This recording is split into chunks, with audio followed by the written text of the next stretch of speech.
Alfred Hitchcock and the Three Investigators in the Mystery of the Moaning Cave by William Arden. A message from Alfred Hitchcock. It is a pleasure to welcome you on the set of the latest mystery starring those three lads who call themselves the Three Investigators. In the event that you have not become acquainted with them in their previous appearances, allow me to introduce Jupiter Jones, Pete Crenshaw and Bob Andrews, all of Rocky Beach, California, not far from the fabled city of Hollywood.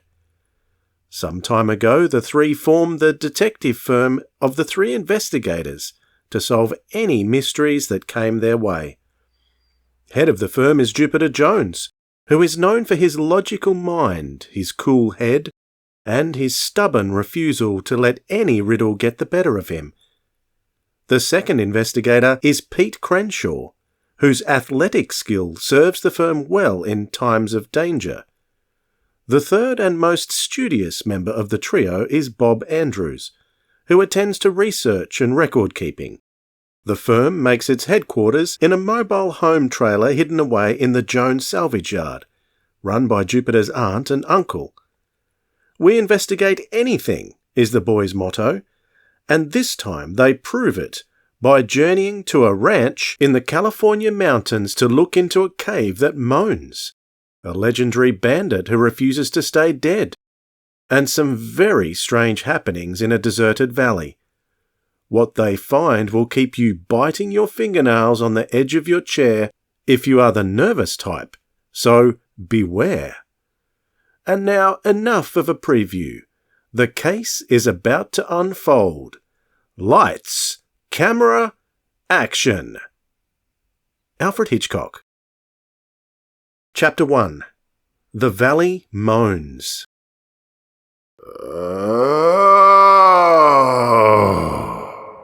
The eerie moan rolled out across the valley in the twilight. "That's it," Pete Crenshaw whispered. "It started again." Pete, Jupiter Jones and Bob Andrews were crouched on a high ridge in a remote corner of the Crooked Y Ranch, just a few hundred feet from the Pacific Ocean. The moan came again, long drawn out and chilling.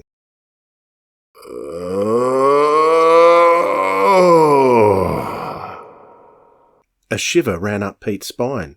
"I don't blame the ranch hands for not wanting to come here anymore," he said to his companions. "Maybe it comes from the lighthouse we saw on the way," Bob suggested in a low tone. "Maybe it's some kind of echo from the foghorn." Jupiter shook his head. "No, Bob, I don't think it's the lighthouse. The sound is not that of a foghorn signal. Besides, there isn't any fog this evening." "Then what?" Bob began, but Jupiter was no longer crouched beside him. The stocky first investigator was trotting off to the right along the ridge. Pete and Bob leaped up and followed. The sun was almost gone now in the crevasse between the coast mountains, and a hazy purple light hung over the valley. Jupiter stopped after some 50 yards. The moan came again. He listened carefully, his hand cupped behind his ear. Pete stared, puzzled. "What are we doing, Jupe?" Jupiter didn't answer. Instead, he turned and walked almost 100 yards in the opposite direction. "Are we just going to walk all over this ridge, Jupe?" Bob asked, as puzzled as Pete by Jupiter's strange actions. Before Jupiter could reply, another eerie moan floated through the valley.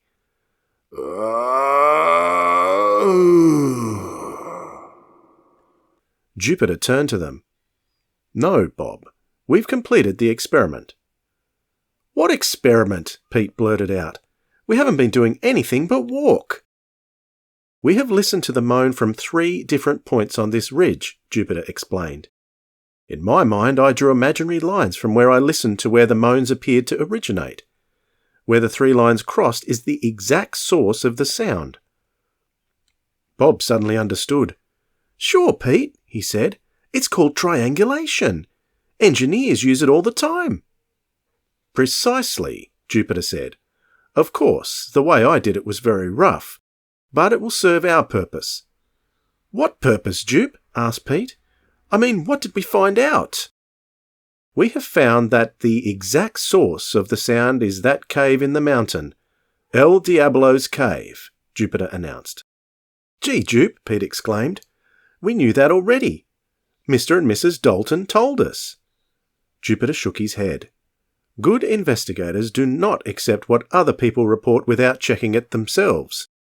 Witnesses are often unreliable, as Mr. Hitchcock has told us many times. Jupiter referred to the motion picture director Alfred Hitchcock, who had been a good friend of the three investigators ever since they had embarked on their adventures by trying to locate a haunted house for him to use in a film. I guess you're right, Pete said. Mr. Hitchcock did show us how little witnesses really see. Or hear, Jupiter added. But now I have no doubt that the moaning does come from El Diablo's cave. All we have to do is find out what is moaning and...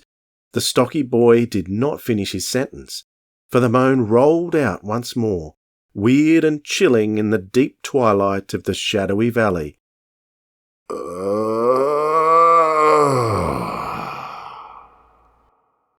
Even Jupiter shivered this time, as long shadows began to creep across the valley.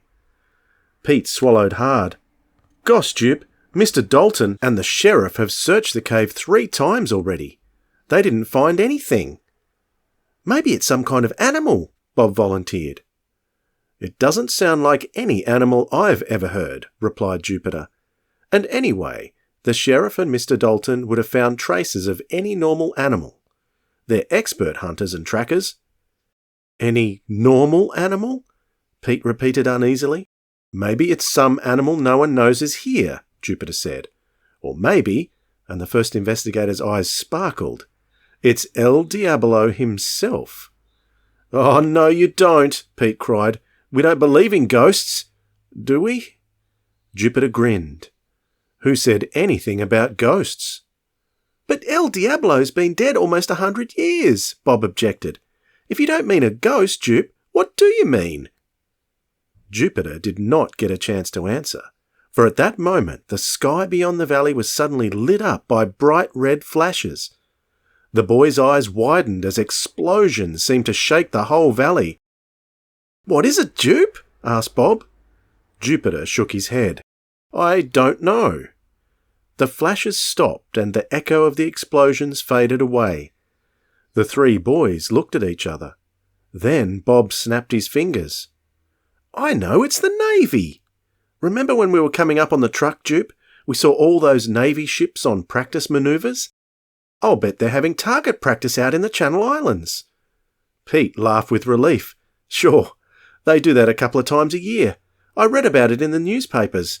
They fire at some uninhabited island out there. Jupiter nodded. It was even in the papers yesterday. Night firing practice. Come on, I want to get back to the ranch and find out more about this valley.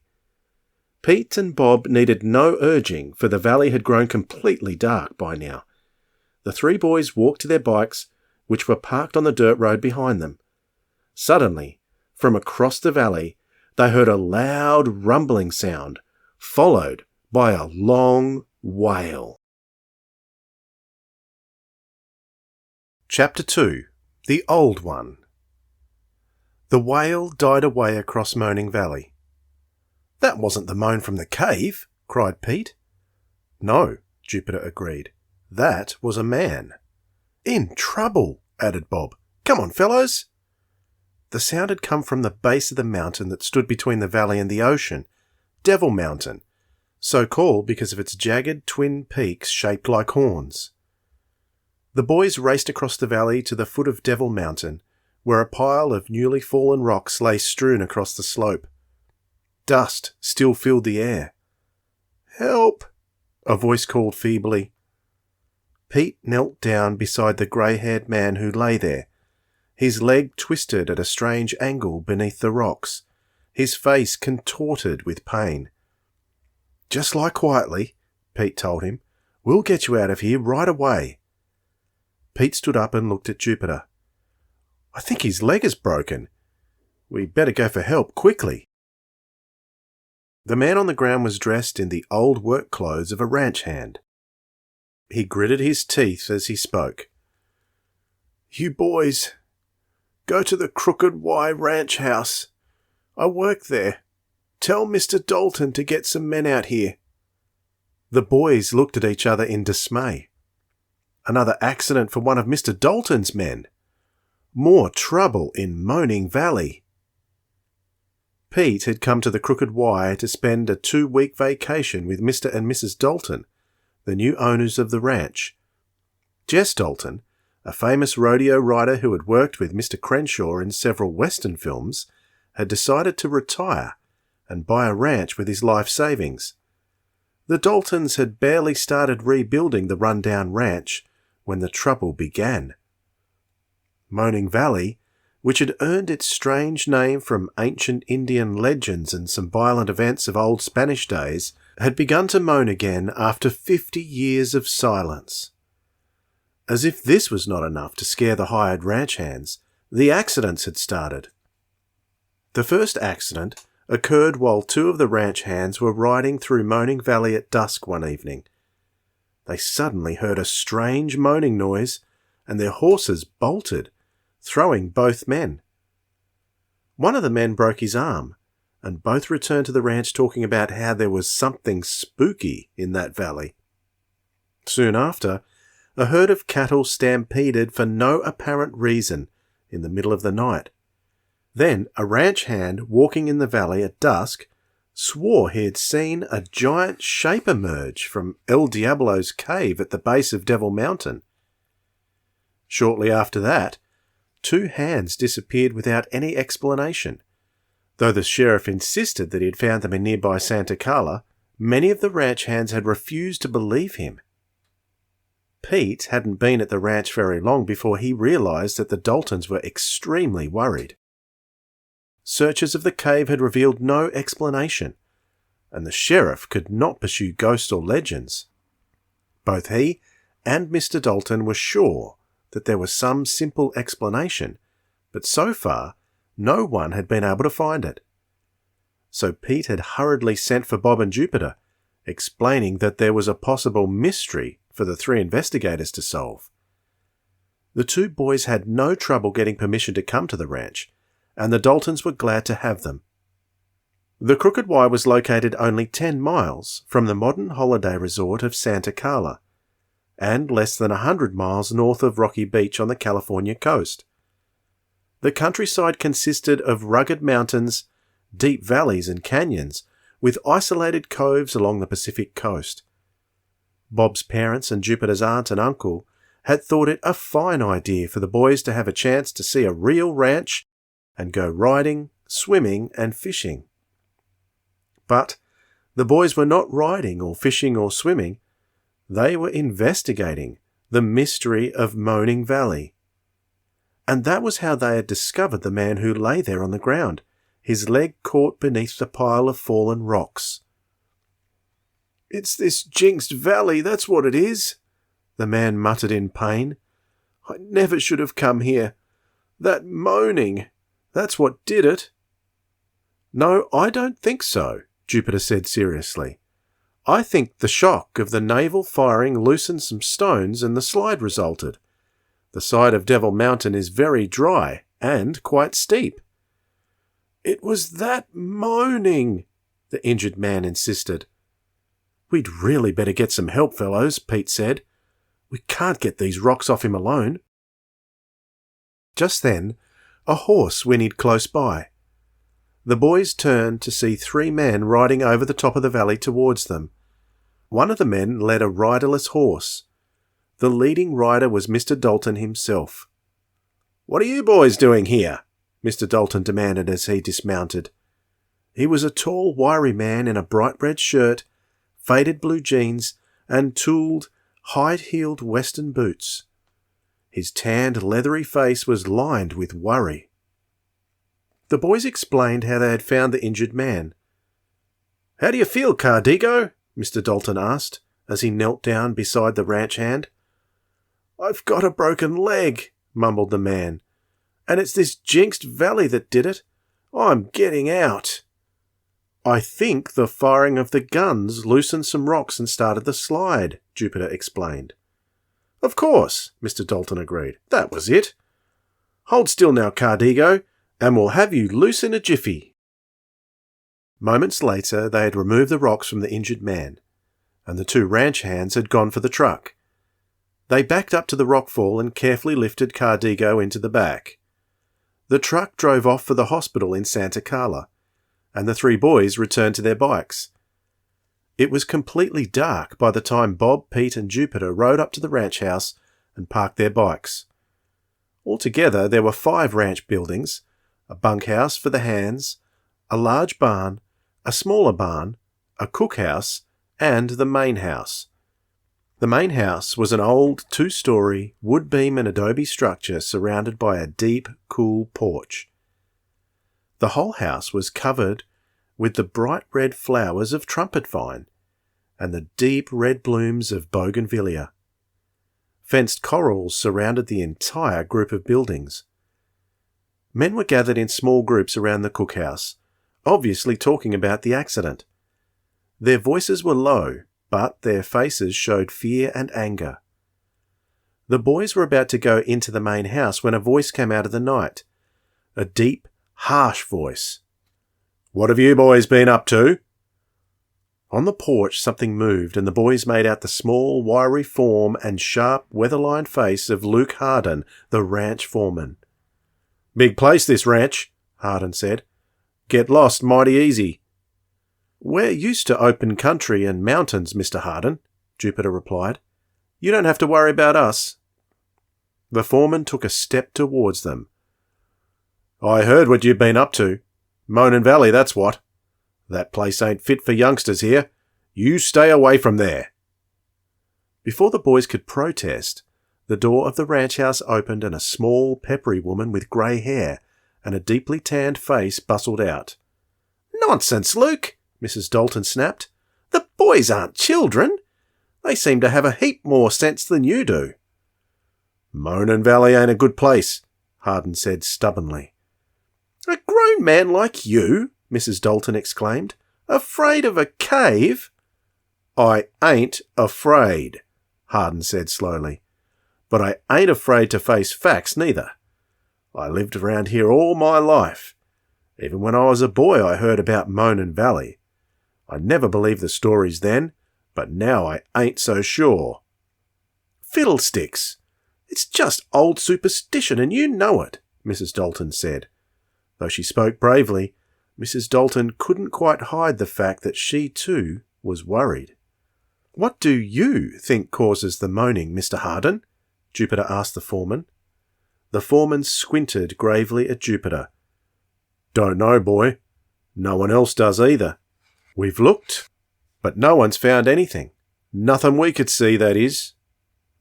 The foreman's eyes seemed to glow in the dark. "Indians always say that no one could see the Old One." Chapter 3. El Diablo's Escape. "Luke!" Mrs. Dalton cried. But the foreman stood his ground. "I ain't saying I believe the stories, but a man's got to look straight at things. That cave started moaning again, but so far nobody's found nothing to explain it. If it ain't the Old One, what do you reckon it is?" With that, Luke Harden walked down off the porch towards the bunkhouse. Mrs. Dalton stared after him with a worried expression. "I'm afraid this is affecting all of us," Mrs. Dalton said. "Luke's as brave a man as I ever saw. I never heard him talk that way before."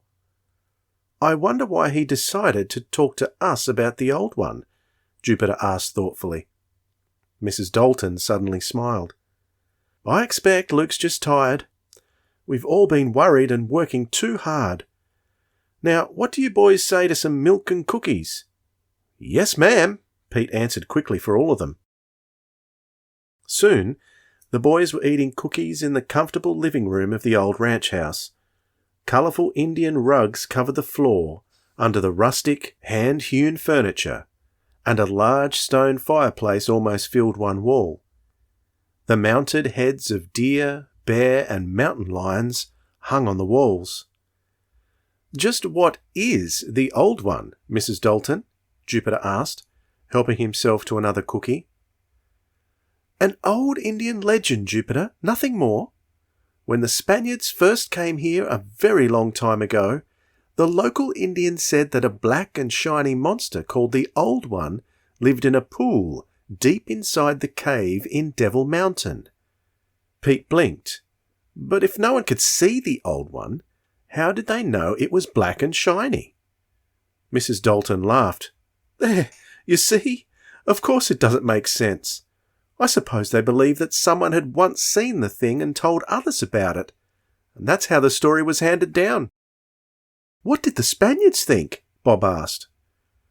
Well, that was a long time ago, Mrs. Dalton said, and they were pretty superstitious too. They said they didn't believe it, but they never went near the valley if they could help it.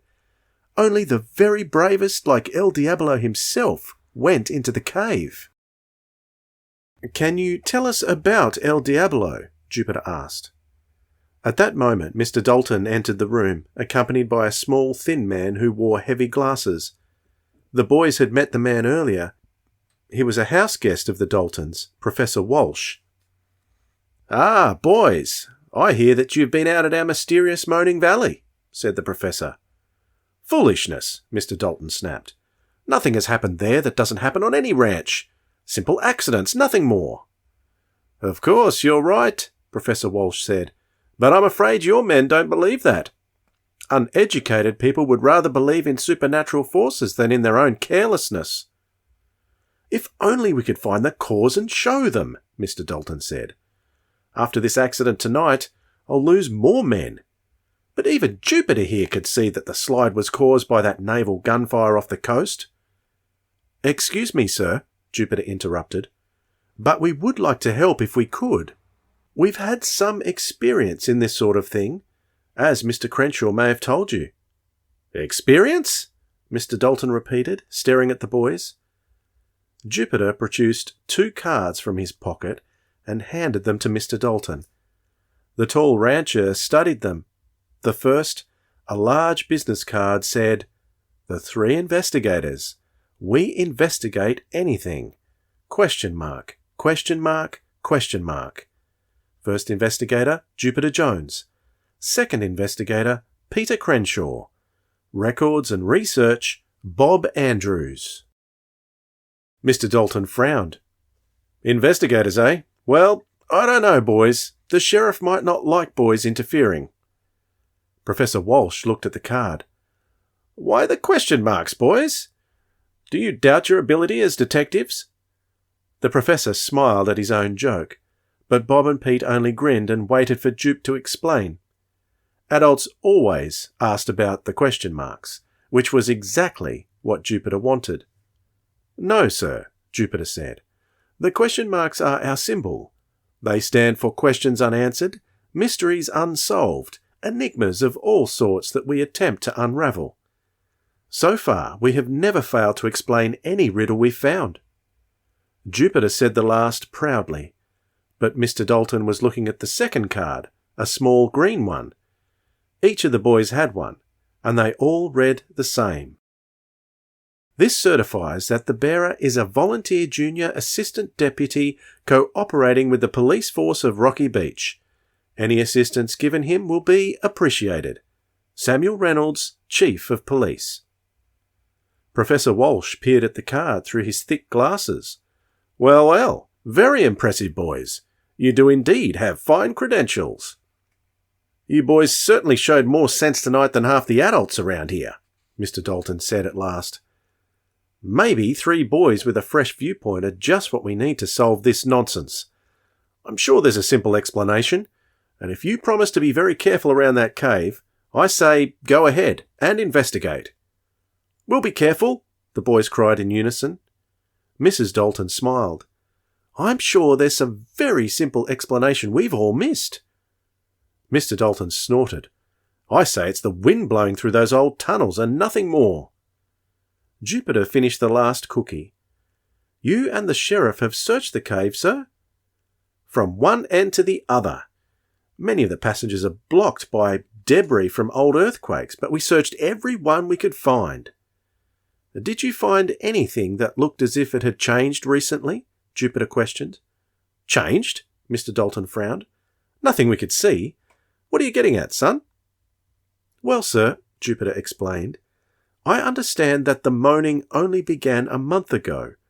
Before that, it hadn't been heard for at least 50 years.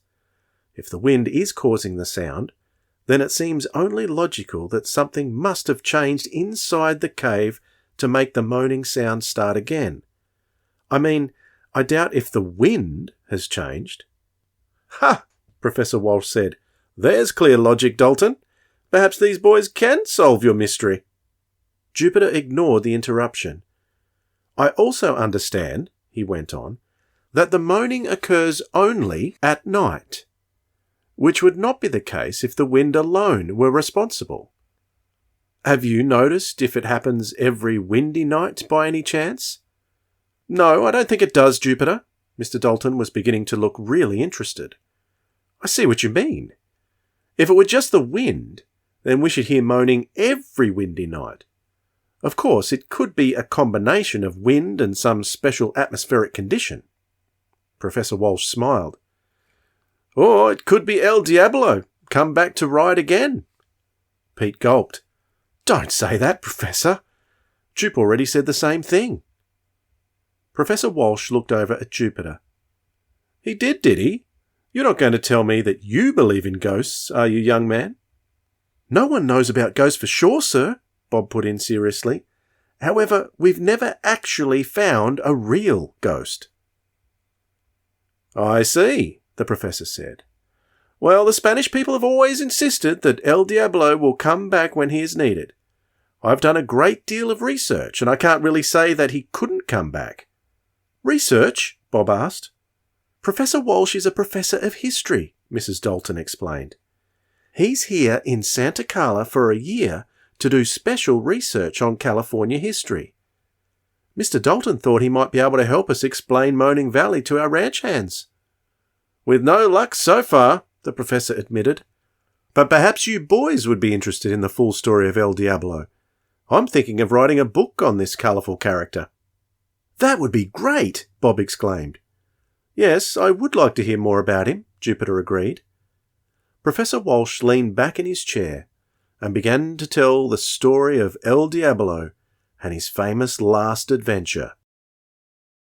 In the early days of California, the land that now made up the Crooked Y Ranch had been part of the Delgado Rancho.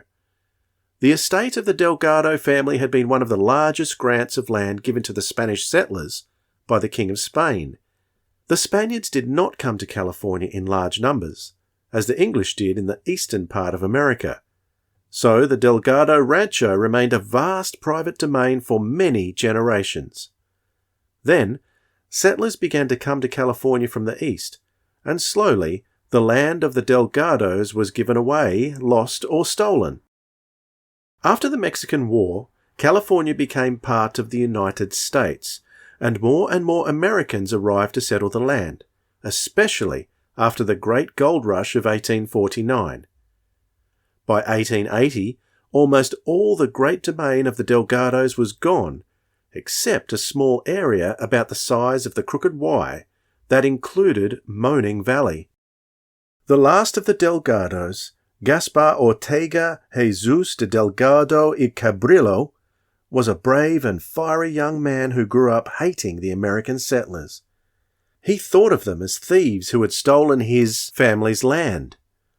Young Gaspar had little money and no power, but he longed to avenge his family and regain his land. He decided to become the champion of all the old Spanish-Mexican families who had been in California for so long. Hiding out in the hills, he became an outlaw. To the Spanish people, he was a new Robin Hood. To the Americans, he was nothing more than a bandit.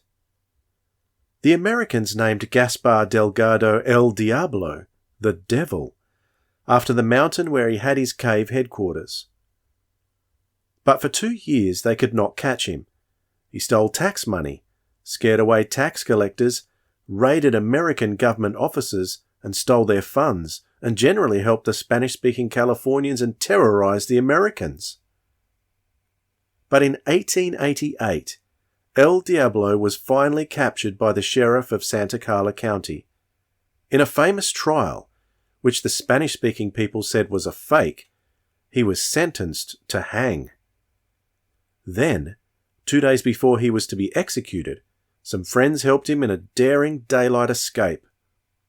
El Diablo climbed over the roof of the courthouse, jumped several feet to another roof, and finally leaped onto the back of his waiting black horse. Wounded in his escape, and closely pursued by the sheriff and his posse, El Diablo rode to his hideout in the cave in Moaning Valley. The sheriff and his men blocked all known exits, but they did not go inside. They thought that El Diablo would have to come out when he became hungry, or when his wound became too painful to endure. Though they stood watch for several days, there was no sign of El Diablo. But all the time they waited, they heard a strange moaning coming from somewhere inside the cave. Naturally, they assumed that the moans came from the wounded bandit. Finally, the sheriff ordered his men inside. They searched every passage and cavern for 4 days, but found nothing. They searched the whole countryside too. But they never uncovered a trace of El Diablo. Not him, or his body, or his clothes, or his pistol, or his horse, or his money. Nothing. El Diablo was never seen again. Some said that his faithful sweetheart, Dolores de Castillo, had gone into the cave through a secret entrance and helped him escape, and that they had fled far away to a new life in South America. Others said that friends spirited him out and then hid him in rancho after rancho for many years.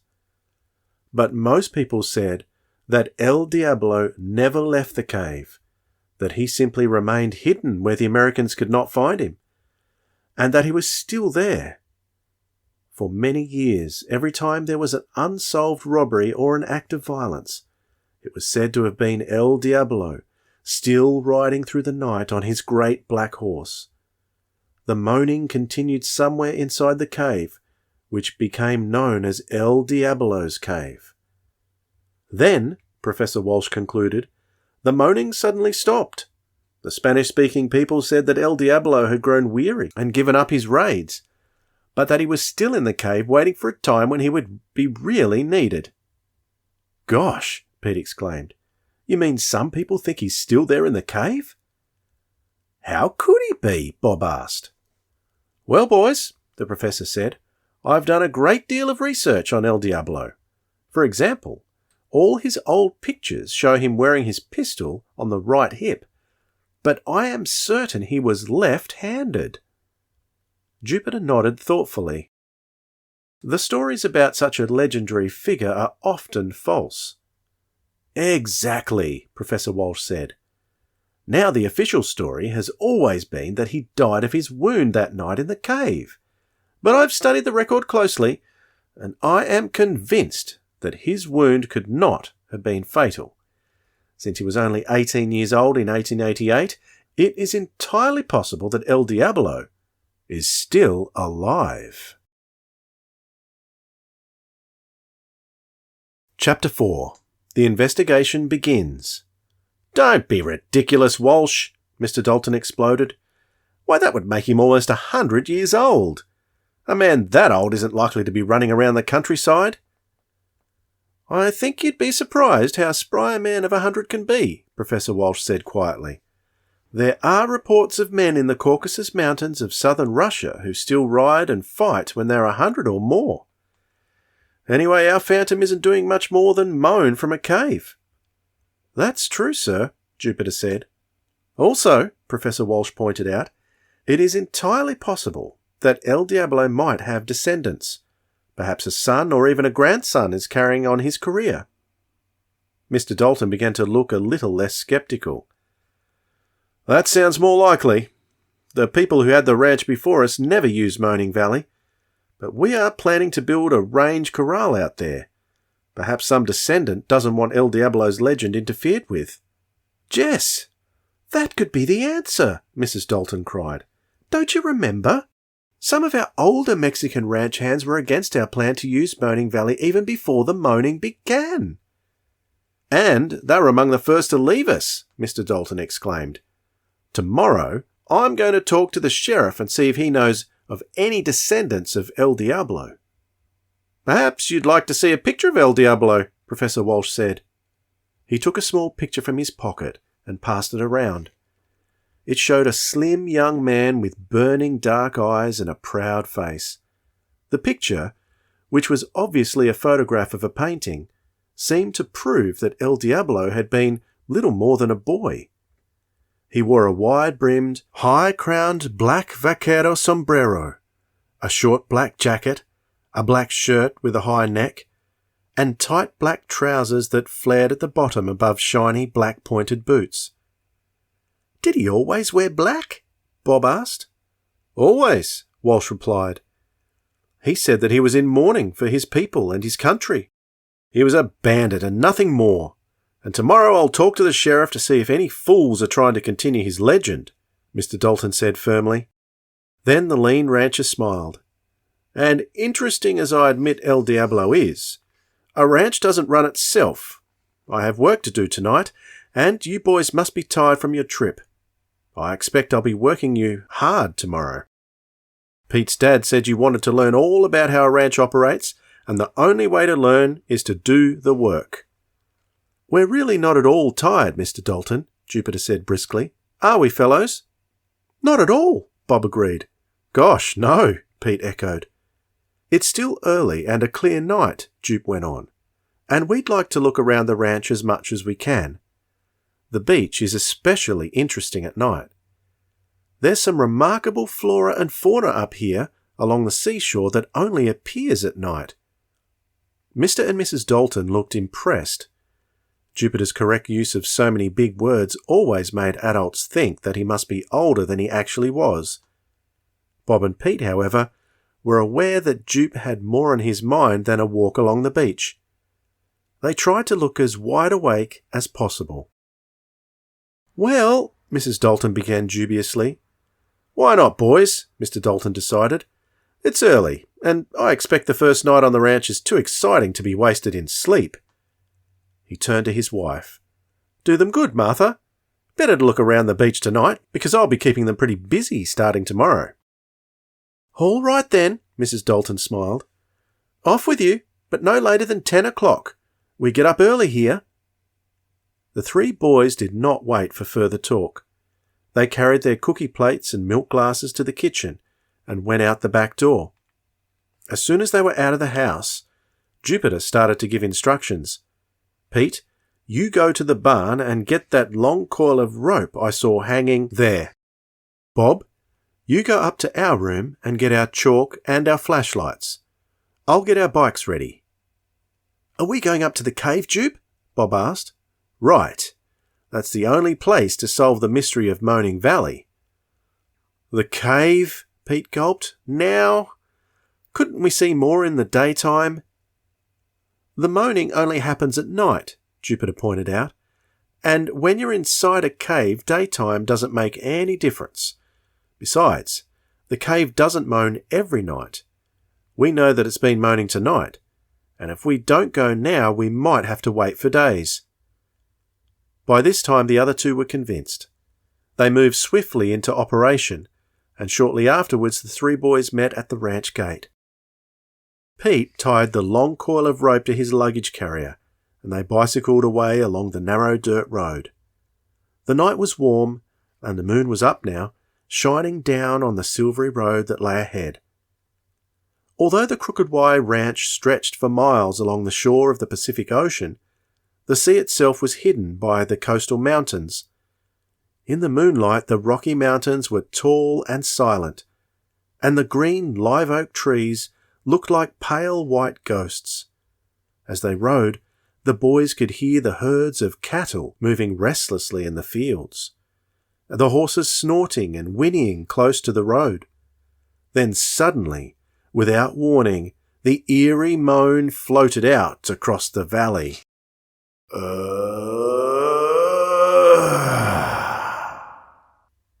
Even though they had expected it, Pete and Bob both jumped nervously. "Good," whispered Jupiter. "The moaning hasn't stopped." They quietly parked their bikes, and from the high ridge looked across the moonlit valley at the dark opening of El Diablo's cave. "Gosh, Jupe," Pete said, "I keep thinking I see things moving." "And I hear noises," Pete added. "Yes," Jupiter said firmly, "but that is your imagination. In eerie surroundings like these, the simplest sounds seem frightening. Now, are we all ready? Bob, check the flashlights again." Bob tested the flashlights and Pete looped the rope over his shoulder. Each boy took his piece of chalk in his hand. "Caves can be dangerous unless you take the proper precautions," Jupiter explained. "The main dangers are falling into chasms and becoming lost. We have the rope in case any of us fall, and by marking our trail with chalk, no one will become lost. We will stay together at all times." "Shall we mark our trail with question marks?" "Right," Jupiter said, "and we'll also use arrows to indicate the direction we have taken." The question marks in chalk were one of his most inspired inventions. The boys used them to leave a trail. The marks instantly made it clear that one of the investigators had been in a place. Since Jupiter's chalk was white, Pete's blue, and Bob's green, it was even possible to tell exactly which one had made the marks. "Well," Pete said, "are we ready?" "I believe we are," Jupiter said, satisfied at last. The boys took a deep breath and then began to walk down the slope of the ridge into the valley. Once more, the moan wailed out into the night.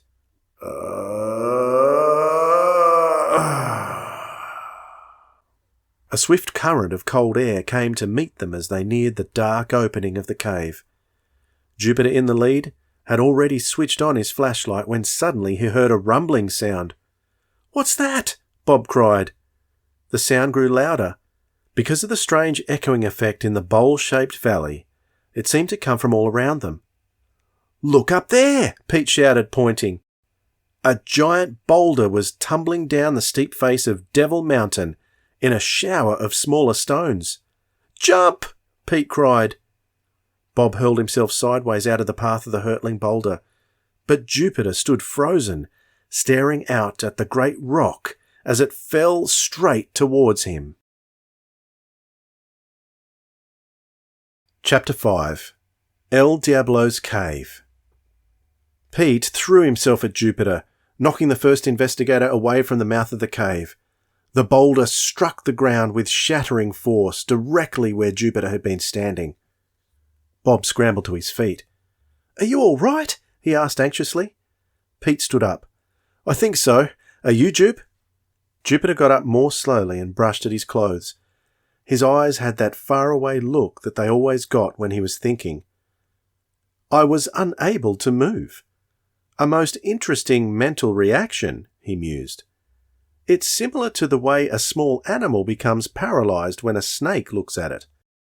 The animal literally can't move, and is easily caught when it could have escaped." Bob and Pete both stared at their friend as he coolly analysed such a narrow escape from injury. Jupiter gazed up at the side of Devil Mountain in the moonlight. "There seem to be many loose boulders up there," Jupe observed, "and the mountainside is very dry. I imagine it's quite common for rocks to fall here. The naval gunnery probably loosened them in many places." The three boys approached the big rock. It was buried deep in the ground only yards from the entrance to El Diablo's cave. "Look, there are marks on it." Bob was pointing at the boulder. "Gosh, Jupe, do you think someone pushed it down on us?" "There are some marks," Jupiter said after he had examined the rock more carefully. "Of course, that is not so surprising. It hit against a lot of other rocks on its way down," Pete pointed out. "We didn't see anyone up there," Bob said. Jupiter nodded. "Still, someone up there might not want to be seen." "Gee, maybe we better go back," Pete said. "No, but we'll be even more careful," Jupiter said. "At least rocks can't fall down a mountain at us when we're inside the cave." With Jupiter in the lead, the boys entered the cave. They turned on their flashlights and Bob marked the first question mark and arrow at the entrance. Even with their flashlights on, they could see nothing but a long, dark passage that went straight into Devil Mountain. Its walls were smooth, and the ceiling was just high enough to permit Pete, the tallest investigator, to stand up. For a distance of about 40 feet, the passageway continued to be a straight tunnel with smooth stone walls. Then it suddenly opened into a large cavern. The boys shone their flashlights all around the cavern. They were in a huge room with a towering ceiling. The far end of the cavern was so distant, they could only just see it. "It's like a big city railroad station," Bob exclaimed. "I never saw so big a cave." His voice sounded hollow and far away. "Hello! Hello!" His voice echoed. The boys laughed. The echoes seemed to bounce through the cavern. "Hello! Hello!" shouted Bob. While Pete and Bob were shouting, Jupiter was inspecting the huge cavern more closely with the help of his flashlight. "Look!" he suddenly called to them. To their left, in the wall, was a small black hole, the opening of a passage that seemed to lead out of the cavern. The boys aimed their flashlights at the walls on both sides of the cavern. They saw many more openings, at least 10 passages that led from the big cavern deeper into the mountain. "Jeepers," Pete said. "Which way do we go?" All the passages looked about the same, barely high enough for Pete to stand up in, and about 4 feet wide. Jupiter frowned. It is obvious that El Diablo's cave must be a large complex of passages and chambers all through the mountain. "Maybe that's why the posse couldn't find El Diablo," Bob said. "There were so many passages that he could stay hidden." Jupiter nodded. "That seems a likely explanation." "How does a cave like this get started anyway?" Pete asked, looking around with awe. "Water erosion mostly," Bob explained. "I've read about it in the library. A mountain like this is made up of different rocks, some softer than the others. The water comes in and wears away the softer rock. It takes millions of years sometimes. A lot of this area was underwater a long time ago." "Bob's right," Jupiter said.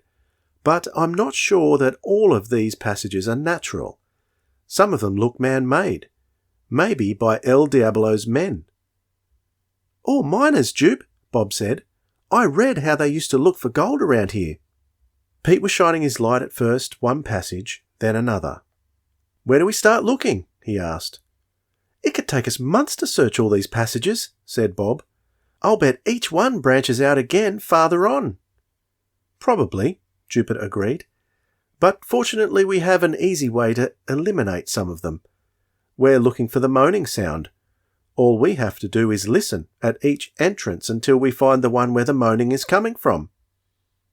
"Hey, that's right," Pete said with enthusiasm. "We'll just follow the moaning." "But Jupe," Bob was looking puzzled, "the moaning. I don't hear it.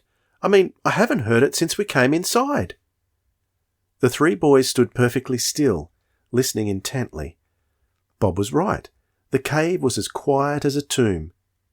"Jupe," Pete said uneasily, "what does it mean?" Jupiter shook his head in puzzlement. "I don't know. Maybe it's just a coincidence.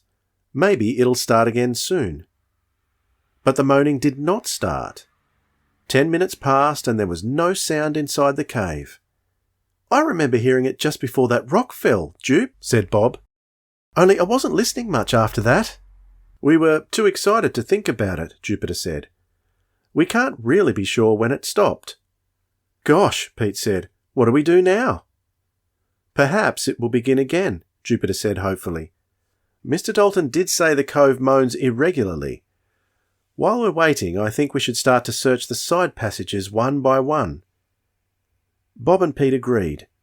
Anything would be better than just standing there in the spooky darkness. Bob chalked a question mark and an arrow at the entrance to the first side passage, and the boys entered the tunnel.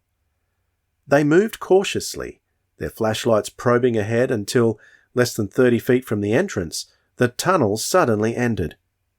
It did not end in a blank wall, but in a pile of fallen rock that completely blocked the passage. "Mr. Dalton said many of the tunnels were blocked by old earthquakes," Bob recalled. Pete looked worried. "Do you think it's still dangerous?" "No," Jupiter said. "The ceilings are very solid. It took a heavy shock to make these rocks fall, and then only the very weakest places fell. This is a very safe cave." They retraced their steps and tried the next 4 tunnels, carefully marking each entrance. All 4 passages ended in piles of fallen rocks. "We're wasting time," said Jupiter finally. "We'll split up and each search a passage. They seem quite safe." "We'll each go through our tunnel until we can see the end," Bob agreed. "Unless it turns out not to be blocked." "That's it," Jupiter said. "If one of us finds a clear passage, he can come back and wait here for the others." Quickly, each of the boys plunged into a tunnel, hopefully shining his flashlight ahead. Jupiter found that his passage was natural for only a short distance. Then his flashlight revealed beams and braces that held up the walls, as in a mine shaft. He moved ahead cautiously for a few more yards, studying the floor and the walls of the shaft. Abruptly, he came to a wall of rock and dirt that blocked the passage. Kneeling down to inspect the barricade more closely, he discovered a small, hard black stone that puzzled him. It was quite different from any stone he had ever seen. He stuck it into his pocket to examine later. Just then, a yell echoed through the passage. "Jupe! Bob! Hurry!" At that moment, Bob was in another cavern similar to the first they had found. The tunnel he had been exploring had led him straight into another cavern. He was standing there dismayed because this one too had many small passages that led out of it. He had just decided to return to the first cavern and wait for the others, when he heard Pete's yell. Immediately, he rushed back to the entrance of his tunnel. Meanwhile, Jupiter was racing towards the mouth of Pete's tunnel. Suddenly, something came hurtling at him out of the dark. The next thing he knew, he was sprawling on the stone floor with some wild creature clawing at him. "Help!" a voice called in fright. The voice was almost in Jupiter's ear. It was Bob's voice. "Bob, it's me!" cried Jupiter. The hands that were clawing at Jupe relaxed, and the 2 boys shone their lights on each other. "Gosh, I thought something had grabbed me," Bob said. "My reaction was the same," Jupiter said. "It was a case of panic, brought on by Pete's call for—" "Pete!" Bob cried. "Come on," said Jupe. The 2 boys raced into the passage Pete had taken. The tunnel seemed longer than the others. They had been running for some distance before they saw a light ahead. It was coming from Pete's flashlight. "Here I am," Pete called. Bob and Jupiter burst out of the passage into still another large cavern. Pete stood in the centre, the beam of his flashlight trained on the left wall. He was looking pale. "There was something in there," Pete stammered. "I saw it, all black and shiny." Bob and Jupiter focused their flashlights on the wall. They could see nothing at all. "I tell you, I saw something," Pete insisted. "When I came out of the tunnel, I heard a noise. I shone my light and saw this thing over there, near the wall. It was big. I was so surprised I dropped my light, and when I picked it up, the thing was gone." Bob looked sceptical. "Maybe you were just nervous, Pete. We shouldn't have split up." But Jupiter walked over to the wall where Pete said he had seen the black shiny shape. He knelt down. "Pete wasn't just nervous, Bob," Jupiter said. "Look here." Pete and Bob hurried to where Jupe was kneeling. There were 2 large dark marks on the stone floor. Big, egg-shaped footprints that reflected the bright beam of the flashlight. "What?" Bob hesitated. "What is it, Jupe?" "Something wet," Jupiter said. "Water, probably, but it might be something else." "Ugh," Pete gulped. Jupiter shone his light all across the floor. There were no other marks. The ceiling, too, was completely dry. "There's something else wet around," he said.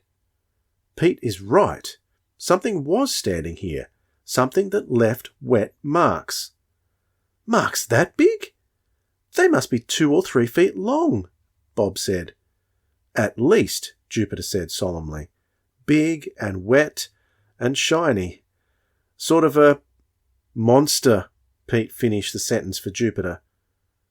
The old one, Bob exclaimed. The 3 boys looked at each other nervously. They did not believe in unknown monsters, but what could have made such big, wet marks? Then, a powerful glare of light fixed the 3 boys like moths against the wall.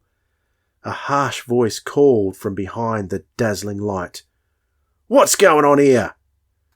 A figure came slowly towards them, a bent, twisted figure with a wild white beard, carrying an enormous-looking rifle.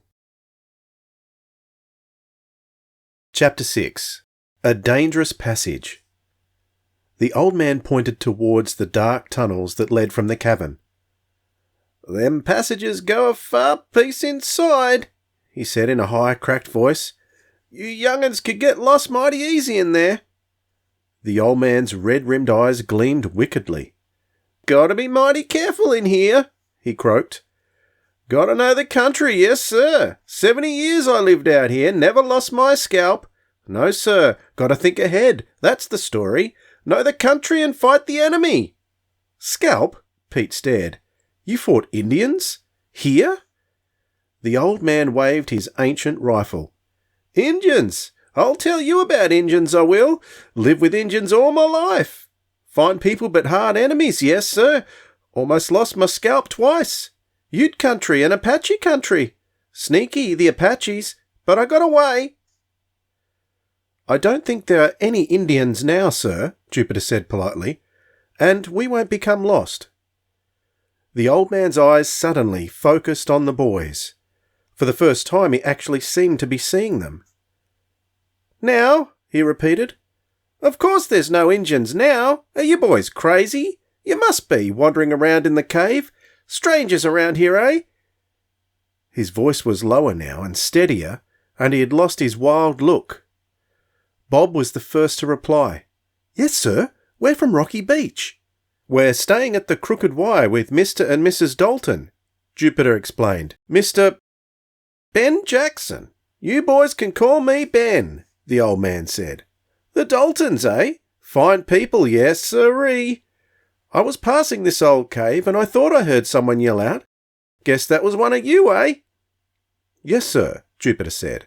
But we weren't lost. You see, we mark our way so we always know how to get back. Blaze a trail, eh? Well, now that's mighty smart.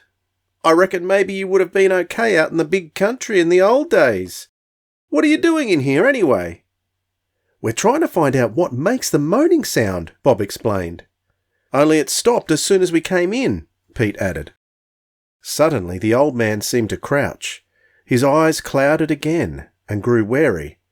The change was so startling that for a moment the boys could almost imagine they were looking at a different person. Moaning, eh? Ben's voice was high-pitched again. Folks say it's El Diablo come back. Not me, no sir. I say it's the old one, that's what I say. The old one lived here in this here cave long before any white man showed up, he went on. Time don't mean anything to the old one. You boys stay out of here or the old one'll get you for sure. Jess Dalton, he better stay out too. The sheriff, all of them. The old one will get them all. The old man's voice crackled in the dark shadows of the cavern. Bob and Pete looked nervously at Jupiter, who was watching old Ben intently. Have you seen him, Mr. Jackson? Jupiter asked. The old one, I mean. Have you seen him here in the cave? Seen him? The old man cackled. I seen something, yes, sir. More'n once I seen it. The old man looked around warily, and then once again he changed. His twisted body straightened, his eyes cleared, and his voice lowered and became calm. Well, you boys better come out with me now. Can't leave you yelling in here, eh? Jupiter nodded. I think we've seen enough for now anyway. You're quite right. It does seem easy to become lost in here. The old man picked up his electric lantern. Its bright light made the shadows of the cave seem far less menacing. They soon found their way out into the quiet valley. As the old man walked them to their bikes, Jupiter cocked his ear towards the cave to listen, but the moaning sound did not come again. They thanked Ben Jackson for coming in to find them and said good night. "You're smart boys, yes sir," the old man said. "Only the old one's smarter than anyone. You boys better be careful. You tell Jess Dalton the old one is watching, yes sir." The old man's cackling laughter followed the boys as they rode down the dirt road in the moonlight. Rounding a curve, Jupiter suddenly stopped his bike. "Oof," Pete grunted, narrowly missing him. Bob stepped on his brakes. "What's wrong, Jupe?" he asked. "The three investigators do not give up until a job is completed," Jupiter said, his bike already turned round and headed back the way they had come. "I think we should go back to the ranch," Bob said. "So do I," Pete added quickly. 2 on 1, Jupe, Bob pointed out. But Jupiter had already started pedalling back the way they had come. Bob and Pete watched for a moment, then began to follow him. They both knew there was no stopping Jupiter once he had an idea in his head. When they caught up with the first investigator, he was peering cautiously around the curve in the dark road. "It's all clear," Jupiter said. "Come on." "What are we doing, Jupe?" Bob asked as the first investigator got off his bike. "We're going to leave the bikes here and walk," Jupiter explained. "We'll try to keep out of sight." "Where do we walk to?" Pete wanted to know. "I noticed that this road curves around Devil Mountain towards the sea," Jupiter explained. "I want to see if there is another entrance on the ocean side." Bob and Pete followed Jupiter down the dark road. The valley was shadowy in the moonlight. Shapes seemed to loom up out of the night as they walked. Trees and boulders and dark gullies. "There are 3 puzzles that have come to our attention tonight," Jupiter said as they walked. "First, why did the moaning stop when we were inside the cave? I noticed that the wind was still blowing when we came out, so it wasn't the wind that changed." "You mean something else made the moaning stop?" Bob asked. "I'm sure of it," Jupiter said firmly.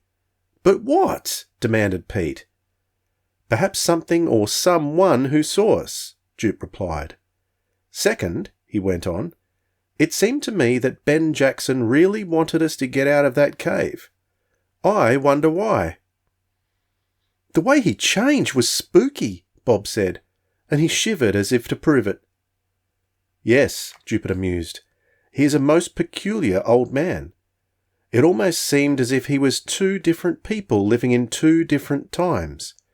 In fact, I couldn't help feeling that he was putting on some kind of performance." "Maybe he was really worried about us, Jupe," Pete said. "I mean, if he really has seen the old one." "Perhaps," Jupiter agreed. "And that's our third problem. The black, shiny thing you saw and those marks on the cave floor. I'm sure they were watermarks. Of course, there may be a pool in the cave, but it's also possible that there's another entrance to the cave on the ocean side. And that is what we're going to look for." After the boys had walked a little farther, the road ended abruptly at an iron gate. Beyond it, 2 narrow paths, one to the left and one to the right, led down the rocky cliff. Far below, a white line of surf glowed in the moonlight.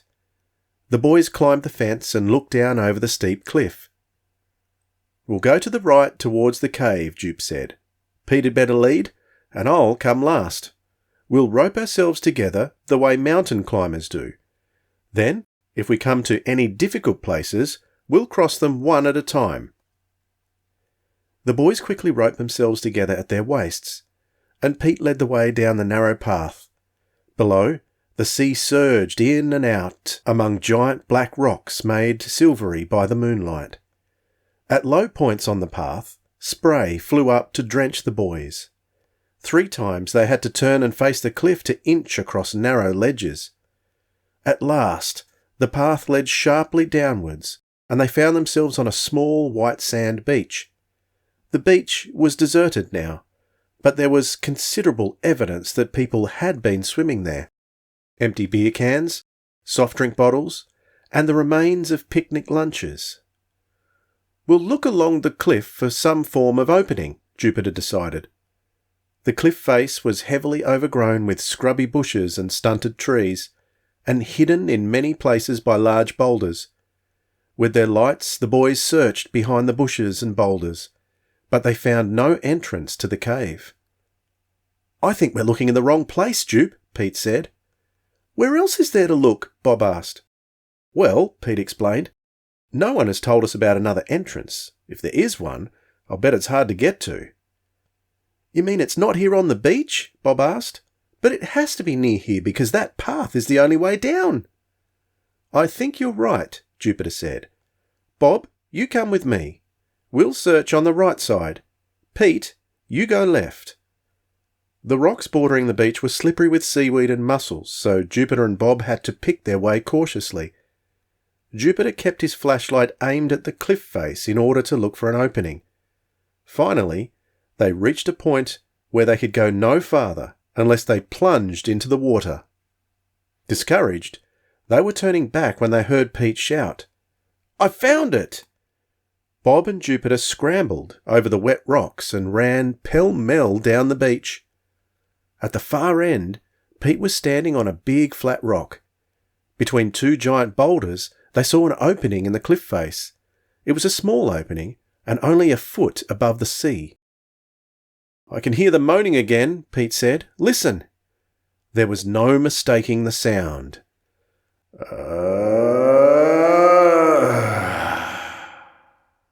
It floated out of the opening, very faint as if from deep inside the cavern.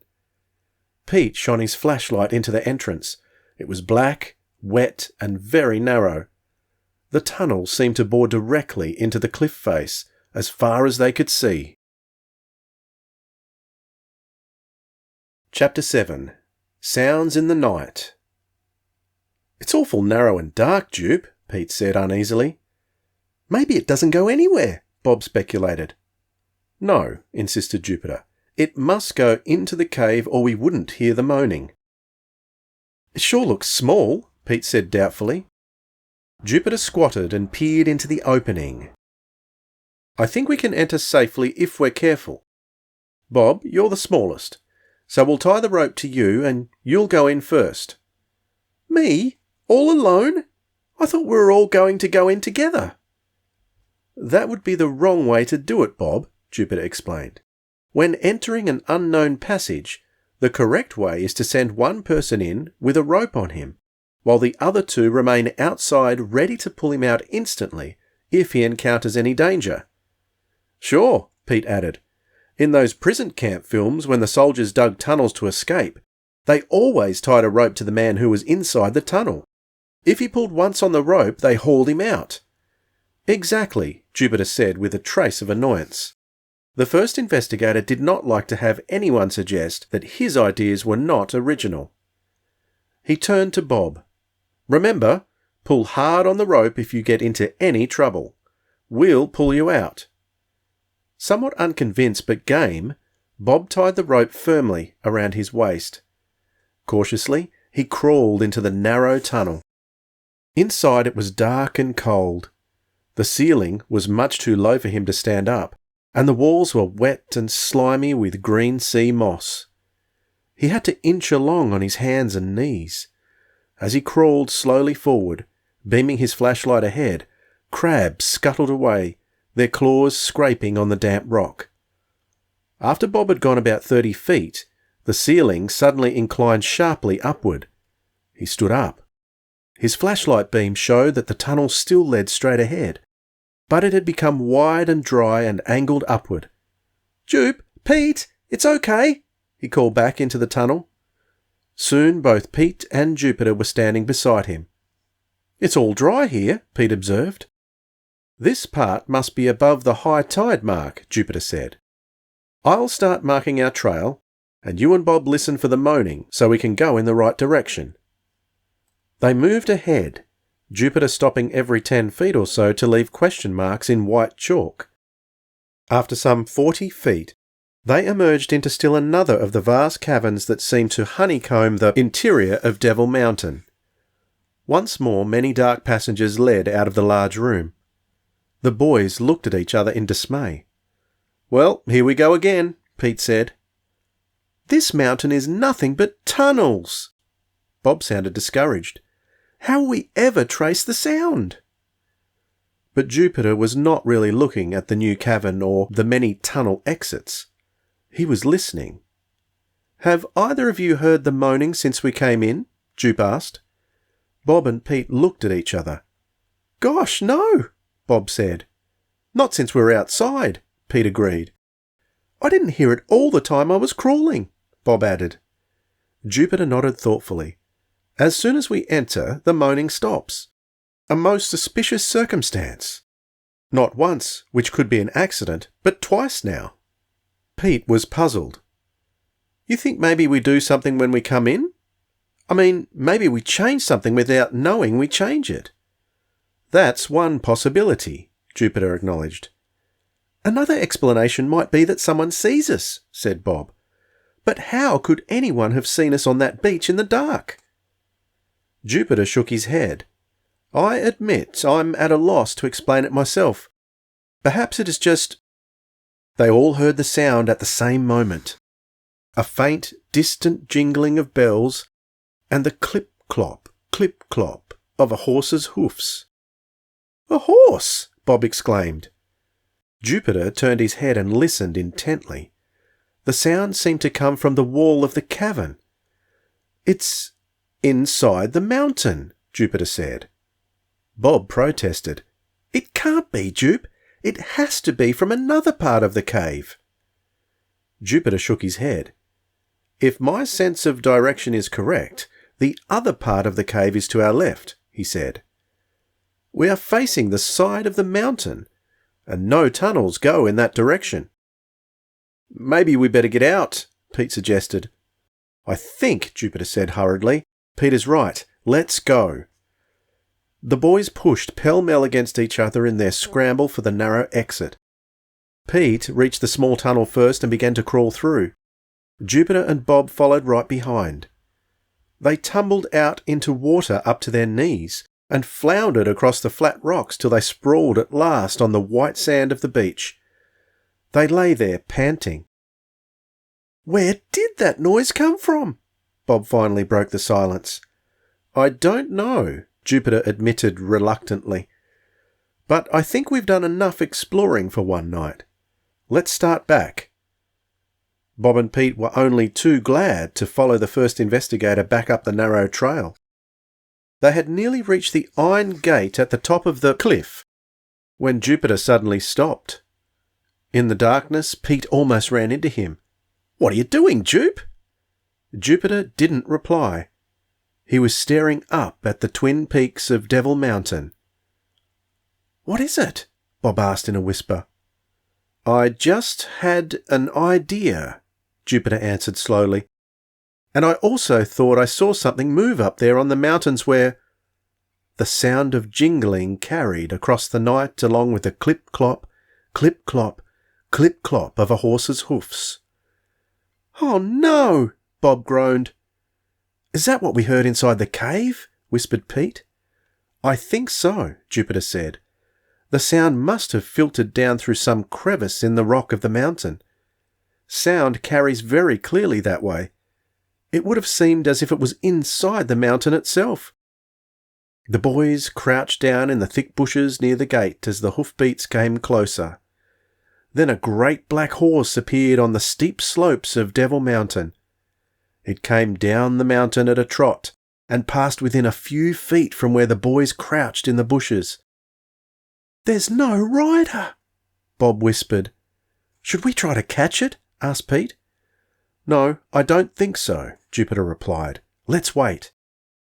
The boys crouched silently under cover of the bushes. Suddenly, Pete stiffened and pointed towards the slope. A man was coming down the mountain at a fast walk. As he passed their hiding place, they had a clear view of him in the moonlight.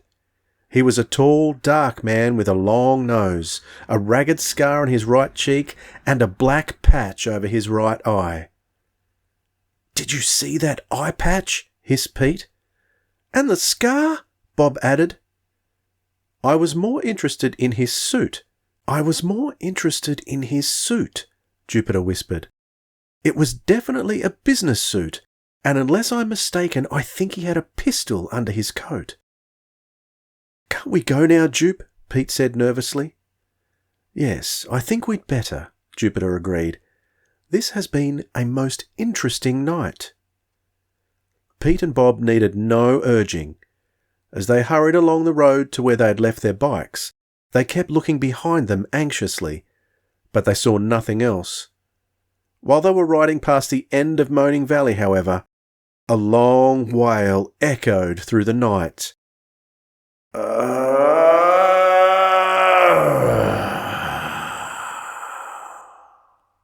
The boys began to pedal furiously in the direction of the ranch house. Chapter 8. El Diablo. Pete woke up in bright sunlight. Confused, he looked around the unfamiliar room. Where was he? Then a horse whinnied somewhere outside, a cow lowed, and Pete remembered that he was in the upstairs bedroom of the Crooked Y. He leaned over the edge of his top bunk to see what Jupiter was up to. Jupiter was not there. Pete sat up quickly, bumping his head on the low ceiling. "Ouch!" he grunted. "Shh!" Bob hissed from his bunk across the room and pointed towards the window. In front of the window, Jupiter sat cross-legged on the floor, looking like a small Buddha in his bathrobe. A large sheet of paper was spread out on the floor in front of him, and in the middle of it he had stacked 4 books. On the paper, Jupiter had drawn a lot of pencil lines. As Pete stared down at the books and the paper and the pencil marks, he realized that Jupiter had made a rough model of Moaning Valley. He had marked the cave entrances in pencil. "He's been sitting like that for an hour," Bob explained. "Gosh," Pete said, "I wouldn't sit like that for 10 minutes. The intense concentration of their stocky friend always awed Bob and Pete. Suddenly, Jupiter spoke. "I am ascertaining the exact topographical arrangement of Moaning Valley, Pete. The key to our puzzle lies in the physical pattern." "Huh?" Pete said. "Jupe means that he thinks the mystery can be solved by studying the lay of the land," Bob explained. "Oh," Pete said. "Why didn't you say so?" Ignoring Pete, Jupiter went on. "The real mystery of Moaning Valley is why does the moaning stop when we go inside? It happened twice last night, yet when we were leaving the area the moaning began again." He held up a newspaper. "I have here a newspaper report of the sudden recurrence of the moaning. In it, the sheriff says that the main reason no one has been able to identify the cause of the moaning is that once inside they never hear it anymore." Jupiter put down the paper. "I'm convinced now that the moaning doesn't stop by accident." "I guess you're right," Bob said. "The way it started again right when we were leaving sure looks like someone was watching us." "But how does that, model help us, Jupe?" Pete blurted out. Jupiter looked down at his crude model. "I've marked all the places where we were last night. Now we know that both times we entered the cave, the moaning stopped instantly. It happened too quickly for it to have been someone inside the cave who was watching us." Bob nodded eagerly. "I get it. So we had to be seen before we went in." "Exactly," Jupiter said. "And from my model, I've deduced that we could have been seen everywhere we went from only one place, the top of Devil Mountain. Then all we have to do is tell Mr. Dalton someone is up on Devil Mountain and let him catch the person," exclaimed Pete. Jupiter shook his head. "No, Pete. No one would believe us unless they caught the man, and it would be almost impossible to get to the top without being seen. Whoever is up there would just run away." "Then," Bob began. "How," Pete started at the same instant. We will have to observe what is actually happening in the cave, Jupiter said solemnly, so that we can tell people the full story. But we don't know what's happening in the cave, Pete objected. Do we? No, but I've got a plan in mind, revealed Jupiter, and I've got a clue as to what it's all about. You do? Pete said. What is it? Last night I found this in one of the passages, Jupiter explained, holding up the rough, blackish stone he had found in the mineshaft passage. The passage was once a mine shaft, and I found this stone just where it ended in one of those blockages. Bob took the little stone, looked at it with a puzzled expression, and passed it on to Pete. But what is it, Jupe? Pete demanded. I mean, besides a kind of hard, slippery stone. Scratch the window with it, Jupiter said. What? Pete said, surprised. You know it won't. Go ahead, Jupiter urged, a smug expression on his round face. Pete went to the window and scratched the small stone over the glass. It cut into the glass almost as easily as a knife cutting into butter. Pete let out a low whistle. Jupe! Bob exclaimed. You mean that's a... Diamond, Jupiter finished. Yes, I think that's exactly what it is. A rough, uncut diamond. And a pretty big one. I think its quality isn't good, probably no more than an industrial stone. But it is a diamond. You mean El Diablo's cave is a diamond mine? Here in California? Bob asked skeptically. Well, there have been rumours, I think, and that was as far as he got. A vigorous knock on the bedroom door interrupted him, and Mrs. Dalton's voice called, Up and at 'em, boys! Breakfast on the table! We'll have no late sleeping here! Everything else was forgotten for the moment as the boys realised how hungry they were.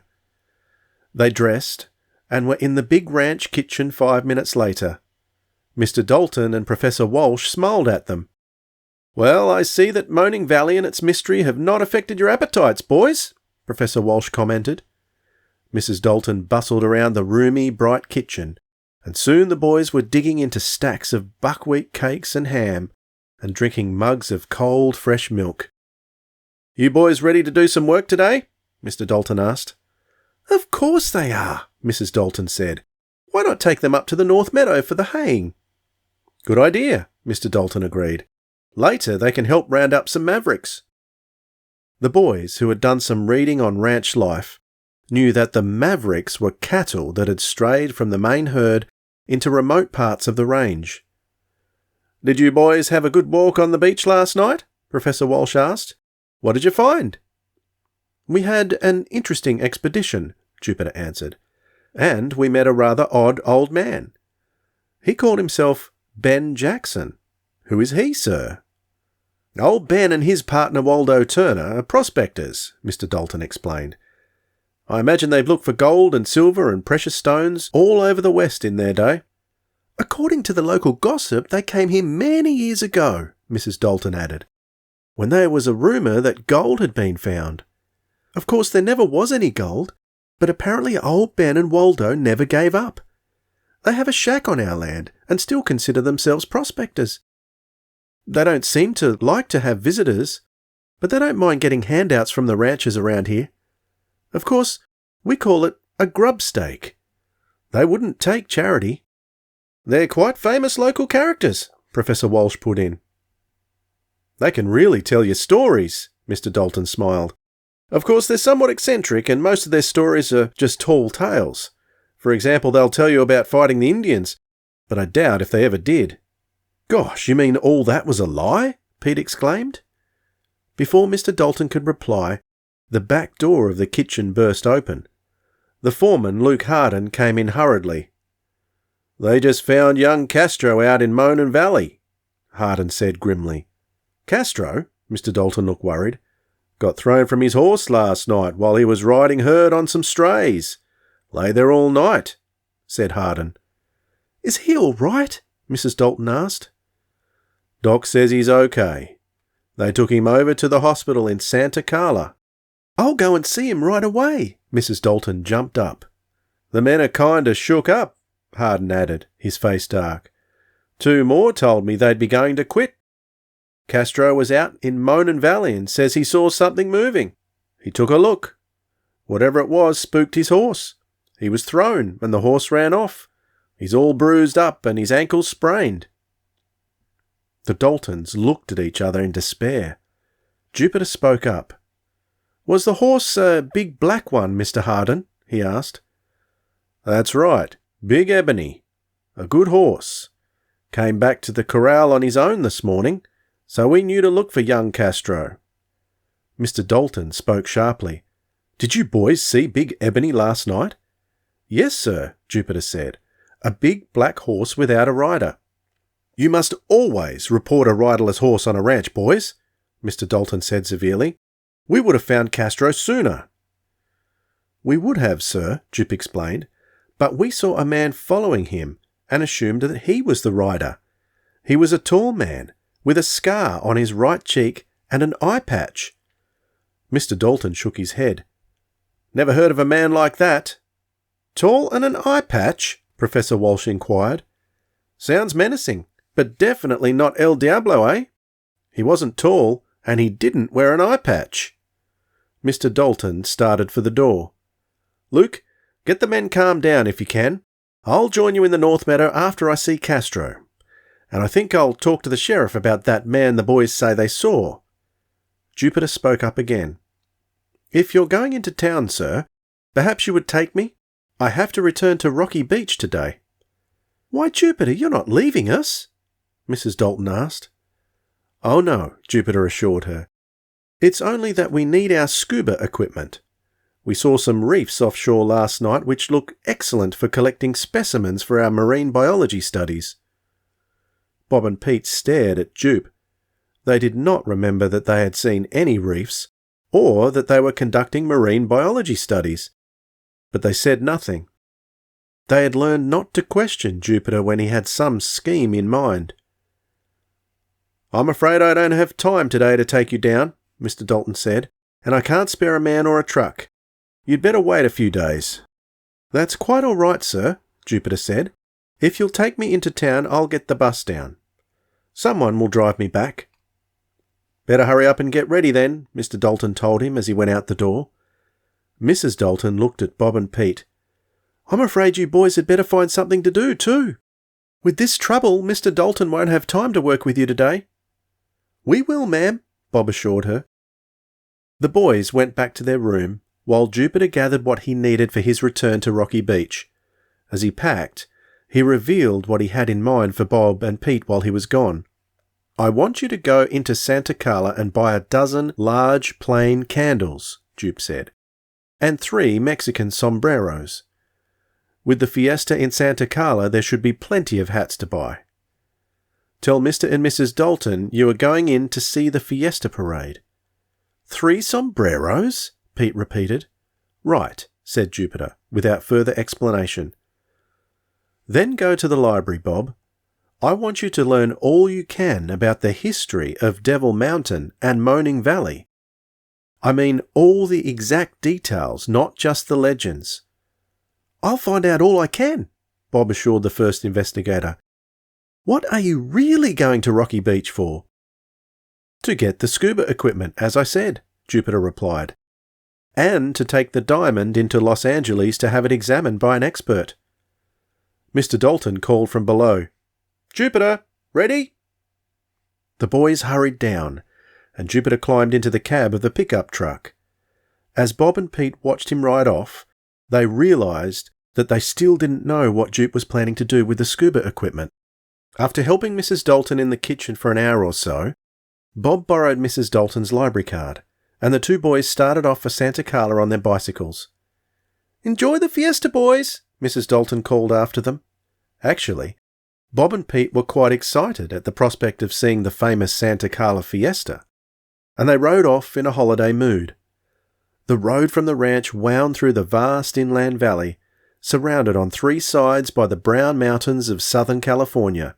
Away from the sea, the sun was hot, and the boys noticed that all the creeks they passed were dry. At one point, they crossed the wide bed of the Santa Carla River itself.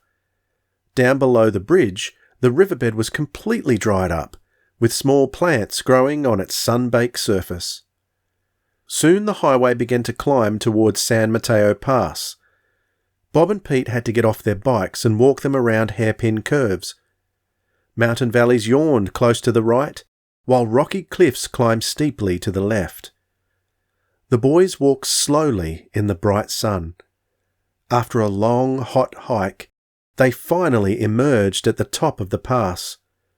"Golly, look at that!" Pete cried. "Wow!" exclaimed Bob almost at the same moment. Spread out before their eyes was a breathtaking panorama. The mountains sloped away to low foothills, and then a wide coastal plain that spread in all directions to the blue water of the Pacific Ocean. The city of Santa Carla shimmered in the sun, its houses like tiny boxes in the great green expanse. Boats moved on the blue surface of the sea, and the mountainous Channel Islands seemed to float in the distance. The boys were still staring at the magnificent sight when they heard thundering hoofbeats behind them. They whirled to see a horseman galloping down the highway straight at them. He rode a great black horse with a silver-mounted bridle and a silver-trimmed charro saddle, its enormous pommel horn glinting in the sun. The boys stood transfixed as the horse bore down on them. The rider was a small, slender man with dark eyes who wore a black sombrero, a short black jacket, flared trousers, and a black bandana over the lower half of his face. He carried an ancient pistol that was aimed straight at the boys. El Diablo. Chapter 9. A Sudden Attack. The black horse reared high above the paralysed boys, its hoofs pawing wildly in the air. The rider waved his pistol and shouted, "Viva Fiesta!" Then he slipped off his black bandana to reveal a boyish face full of mischief. "Come on to the fiesta!" the young man shouted again, turned his horse in mid-air, and galloped off down the highway towards Santa Carla. The boys stared after him. "A fiesta costume," Pete groaned. They looked at each other and laughed with relief, scared by a boy in costume. "I'll bet there are 10 El Diablos in the fiesta," Bob observed. "Well, I hope we don't run into any of them in dark alleys," Pete said. The boys climbed back on their bikes and began the long descent down the winding road through the pass. Soon, they came out of the mountains into the outskirts of Santa Carla. They rode past houses, a golf course, and several outlying shopping centres of the bustling holiday resort. When they reached the downtown section, they parked their bikes in a rack at the library and walked to Union Street, the main thoroughfare of Santa Carla. The street was blocked by police barriers in preparation for the fiesta parade. People were already lined up behind the barriers, most of them dressed in the colourful costumes of old Spanish days. A holiday atmosphere filled the air. Bob and Pete hurried to make their purchases at a little shop selling souvenirs. They bought a dozen thick white candles and 3 straw sombreros. Then they rushed out to the curb just as the first band came marching past with a blare of trumpets and banging of drums.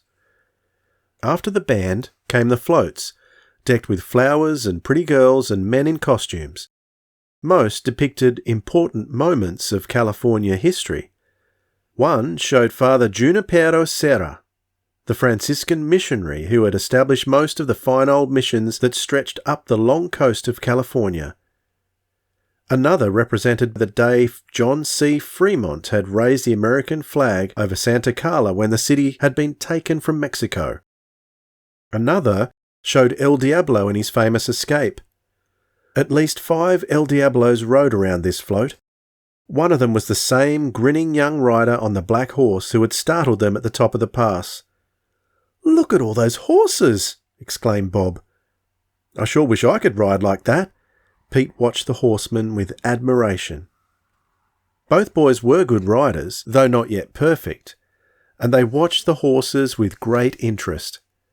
Ranchers in Spanish costumes along with mounted police posses from up and down the state, went by, riding troops of golden palominos. Some of the horses performed intricate dance steps out in the street. There were carriages and covered wagons and old stagecoaches, and then a float depicting gold rush days. Bob took Pete's arm. "Look," he whispered, pointing towards two men who were walking beside the gold rush float. They had a burro loaded with food and shovels and pickaxes, and one of them was the bearded old man from the cave, Ben Jackson. "The other one must be his partner, Waldo Turner," Bob said. The two old-timers seemed to delight the crowd. They looked like real prospectors, even to the dust and dirt on their mining clothes. Old Ben was obviously the leader, his white beard flowing as he limped proudly along, leading the burro. Waldo Turner, a taller and thinner old man with a white moustache instead of a beard, followed behind. The floats kept coming, the bands played on, and the boys might have forgotten all about their mission at the library if Pete hadn't suddenly noticed the man. "Bob," he whispered urgently. Bob looked up, and there, a few feet away, was the tall, scar-faced man with the eye patch. The man didn't seem at all interested in the parade. As the boys watched, he hurried across Union Street and vanished. "Come on," Bob said, and the boys quickly followed. At the corner, they saw the tall man some 20 feet ahead and walking fast. From time to time he had slowed down, as if watching something ahead. "I think he's following someone," Bob observed. "Can you see who it is?" asked Pete. "No, you're taller," Bob said. Pete stood as tall as he could, but he couldn't tell who or what the man was following. Then he saw him turn off the pavement. "He's going into a building," Pete reported. "It's the library," said Bob. The man vanished through the tall double doors, and the boys hurried after him. Inside, they stopped. The library was almost deserted on this fiesta day, yet the boys could see no trace of the tall man with the eye patch. The main room was large, with many bookshelves and several exits into other rooms. Quickly, the boys looked up and down the aisles between the shelves. Then they explored the exits. To their dismay, they found the library had 2 doors leading to a side street, and the tall man was nowhere in sight. "He's gone," Pete said, crestfallen. "We should have split up and one of us gone around to the back. Jupiter would have remembered that most libraries have more than one entrance," Bob said dejectedly. He was unhappy with himself for not thinking of such an obvious point. "Well," Pete said, "he's gone, and we might as well get on with that research Jupe wanted." Bob agreed, and the 2 boys inquired about where they would find books on local history. A kindly librarian directed them to a small room that contained a special California history collection. Just as they were walking up to the desk in the smaller room, a heavy hand fell on Pete's shoulder. "Well, well, our young investigators." Professor Walsh stood behind them, his eyes twinkling behind his thick glasses. "Doing some research, boys?" he asked. "Yes, sir," replied Pete. "We want to find out all about Moaning Valley." "Good, good," Professor Walsh said encouragingly. "That's just what I'm doing myself. I haven't had a great deal of luck, though. There doesn't seem to be much except unreliable legends. Have you been to the fiesta?" "Yes, sir," Pete replied enthusiastically. "Boy, they sure have some great horses." "It's a fine celebration," the professor agreed. "I think I'll go take a look, since I'm not having much luck here. How are you boys going to get back to the ranch?" "We have our bikes, sir," Bob said. "Well then, I'll see you later." Professor Walsh turned to leave. Bob hesitated, then asked, "Did you happen to see a tall man with an eye patch while you were in the library?"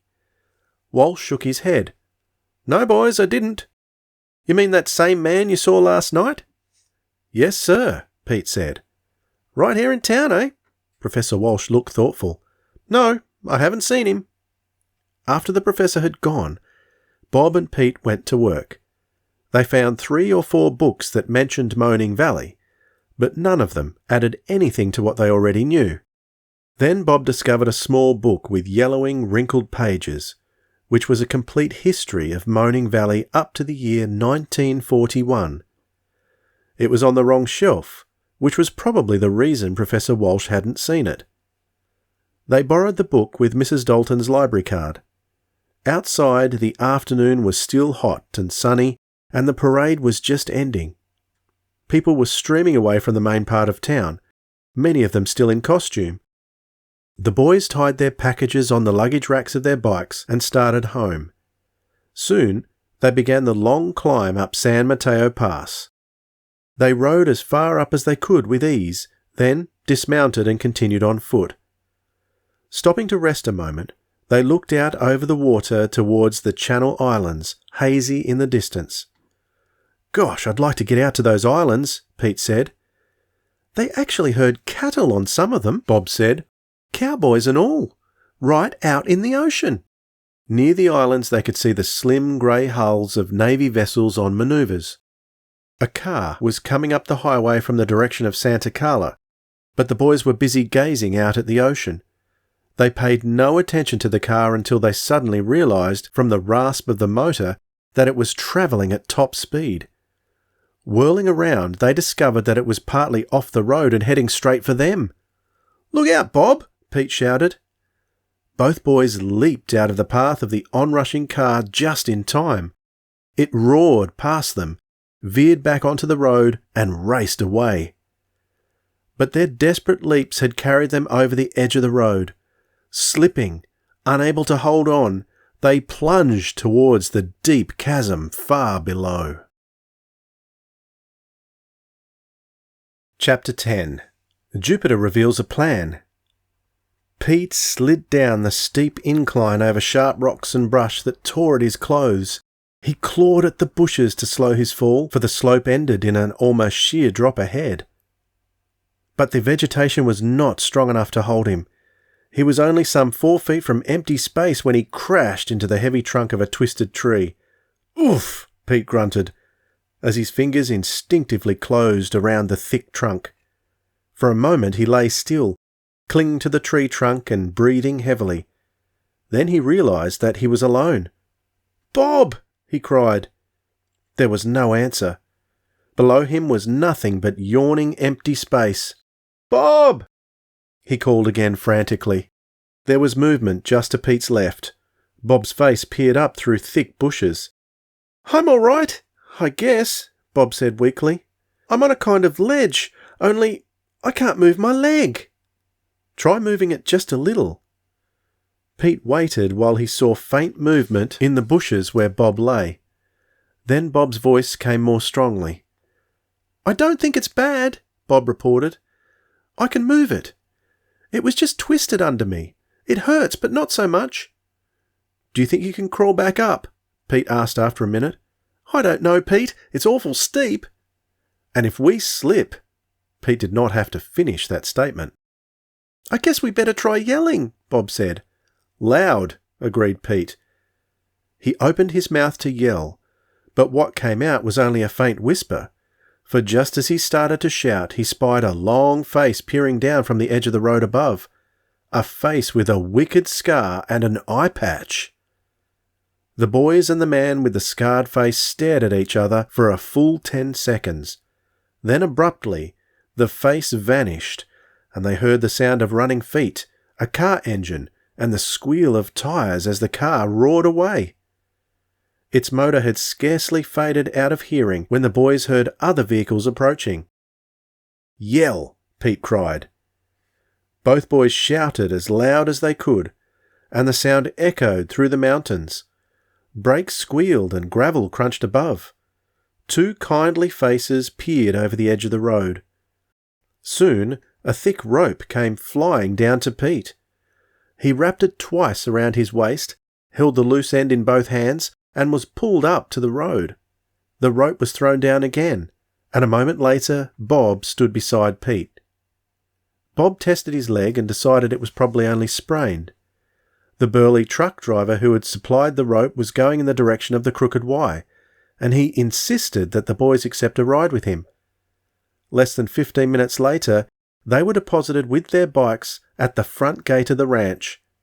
They waved their thanks to the truck driver, and limped up to the porch of the ranch house. Mrs. Dalton came out of the house and stared at them. "Good heavens! What happened? Your clothes are a sight!"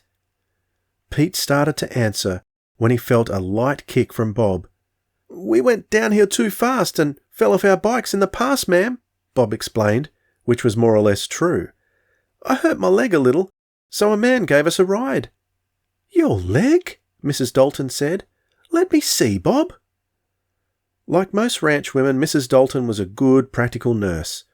She pronounced Bob's leg uninjured except for a mild sprain. No doctor would be needed, but Bob would have to rest his leg as much as possible. Mrs. Dalton sat him on the porch in a comfortable chair and brought him a pitcher of lemonade. "But you can get to work, Pete Crenshaw," she said. "Mr. Dalton isn't back yet, so you can start by haying the horses in the front corral." "Yes, ma'am," Pete said hastily. Bob sat in the shade with his leg up on a chair and grinned while his friend worked in the hot sun. Pete glared at the smaller boy, but he didn't really mind. It felt good to be working with his muscles in the warm sun. Just before supper time, Jupiter pulled up in the truck from his uncle's salvage yard with big blonde Conrad at the wheel. Pete helped Jupiter unload the scuba equipment and store it in the barn along with another small, mysterious bundle. Conrad stayed for supper, and Mr. Dalton admired the enormous stature and muscles of Titus Jones's Bavarian helper. "How would you like to work on a ranch, Conrad?" Mr. Dalton said. "If I had you with me, I could afford to lose 10 hands." "You'll need help maybe for a few weeks," Conrad said. "Mr. Titus let Hans and me come help, sure." Mr. Dalton thanked him. "I hope it won't come to that. I'm sure this will all blow over soon. Young Castro says he isn't frightened, and he's going to talk to the men when he comes out of the hospital." "That's wonderful, Jess," Mrs. Dalton said. Mr. Dalton turned suddenly gloomy. "But I'm not sure there's time. The men may all be gone by then if these accidents continue. The sheriff hasn't come up with any ideas about Moaning Valley. He said El Diablo had no children he knows about, and he can't identify that man the boys saw." "I'm sure an explanation will be found soon," Professor Walsh said encouragingly. "Reason will prevail over superstition as soon as the men start to think. Time. That is the healer." "I wish I could be more sure of that," Mr. Dalton said. The adults started talking about other things, and when supper was over, Conrad left to drive back to Rocky Beach. Professor Walsh had to deliver a lecture at the university, and the Daltons had to go over the ranch accounts. The boys went up to their room. The instant they closed the door, Bob and Pete gathered around Jupiter. "What's the plan?" Pete demanded. "Was it a diamond?" Bob asked. Jupiter grinned. "It's a diamond, all right, just as I thought. A large industrial-type diamond, not worth much. But the expert in Los Angeles was most surprised when I told him where I discovered it. He found it pretty difficult to believe. He said he would have thought it was an African stone. I left it with him for various tests. He will call me here as soon as he completes his study." "Wow!" Pete exclaimed. "Did you get the candles and sombreros?" Jupiter asked. "We sure did," Pete said. "And a book about Moaning Valley," Bob added. The two boys told Jupiter about their trip to Santa Carla and the car that had forced them off the road. "Did you get the license number?" Jupiter asked immediately. "Believe me, Jupe, there wasn't time," Pete said, "but I did notice that it was a different plate, sort of blue and white." Jupiter mused. "Probably a Nevada plate. And you say the scar-faced man looked down at you?" "Probably came back to finish the job, but the other car scared him off," Pete said angrily. "Perhaps," Jupiter said thoughtfully. "And you also saw the professor in town?" "And old Ben and his partner Waldo," Bob pointed out. "Of course, the top of the pass is only a few miles from here," Jupiter mused. "Anyone from the ranch or the valley could have driven up there in just a few minutes and probably not have been missed." "Gee, I guess so," Bob agreed. "Still," Jupiter went on thoughtfully, "a Nevada license plate is most interesting. As far as we know, no one around the ranch has anything but a California plate." "You mean there's someone around here we don't know?" Pete said. Sure there is, Bob told him. That man with the eye patch. It looks that way, Jupiter agreed. But now we must get to work. I'll look through that book on Moaning Valley while you two go down and check the scuba equipment. Wrap the tanks in something that will disguise them, and then put them on the bikes with the candles, the sombreros, and the bundle I brought. The plan, Bob and Pete said together. What is it? I'll tell you on the way, Jupiter said, and looked at his prized chronometer. We have to hurry now if we're going to reach Moaning Valley before sundown. Tonight, we may solve the mystery of Moaning Valley. Half an hour later, the first investigator appeared in the barn, waving the book at Bob and Pete. I think I found part of the answer, Jupiter announced. It says here that about 50 years ago they sealed up many of the old mine shafts in Devil Mountain. They had never found any gold or anything else, so they closed up the tunnels. 50 years ago was when the original moaning sound stopped. You mean one of them has been opened up again? Asked Bob. And the wind blowing through it causes the moaning sound?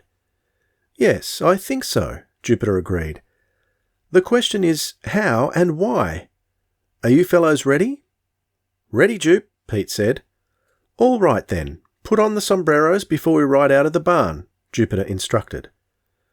The boys donned the wide-brimmed straw hats, balanced the heavy tanks disguised in burlap sacks, and mounted their bikes. The bikes proved somewhat hard to handle with the weight on them, and it was clear that they would have to pedal with care. Oh, Bob cried, wincing with pain. Is it your ankle, Bob? Asked Pete. It's all the weight on the bike, Jupiter decided. Bob nodded unhappily. I don't think I can make it, Jupe. I guess I'll have to stay behind. Jupiter had his thoughtful look. No, I don't think you have to stay behind, Bob.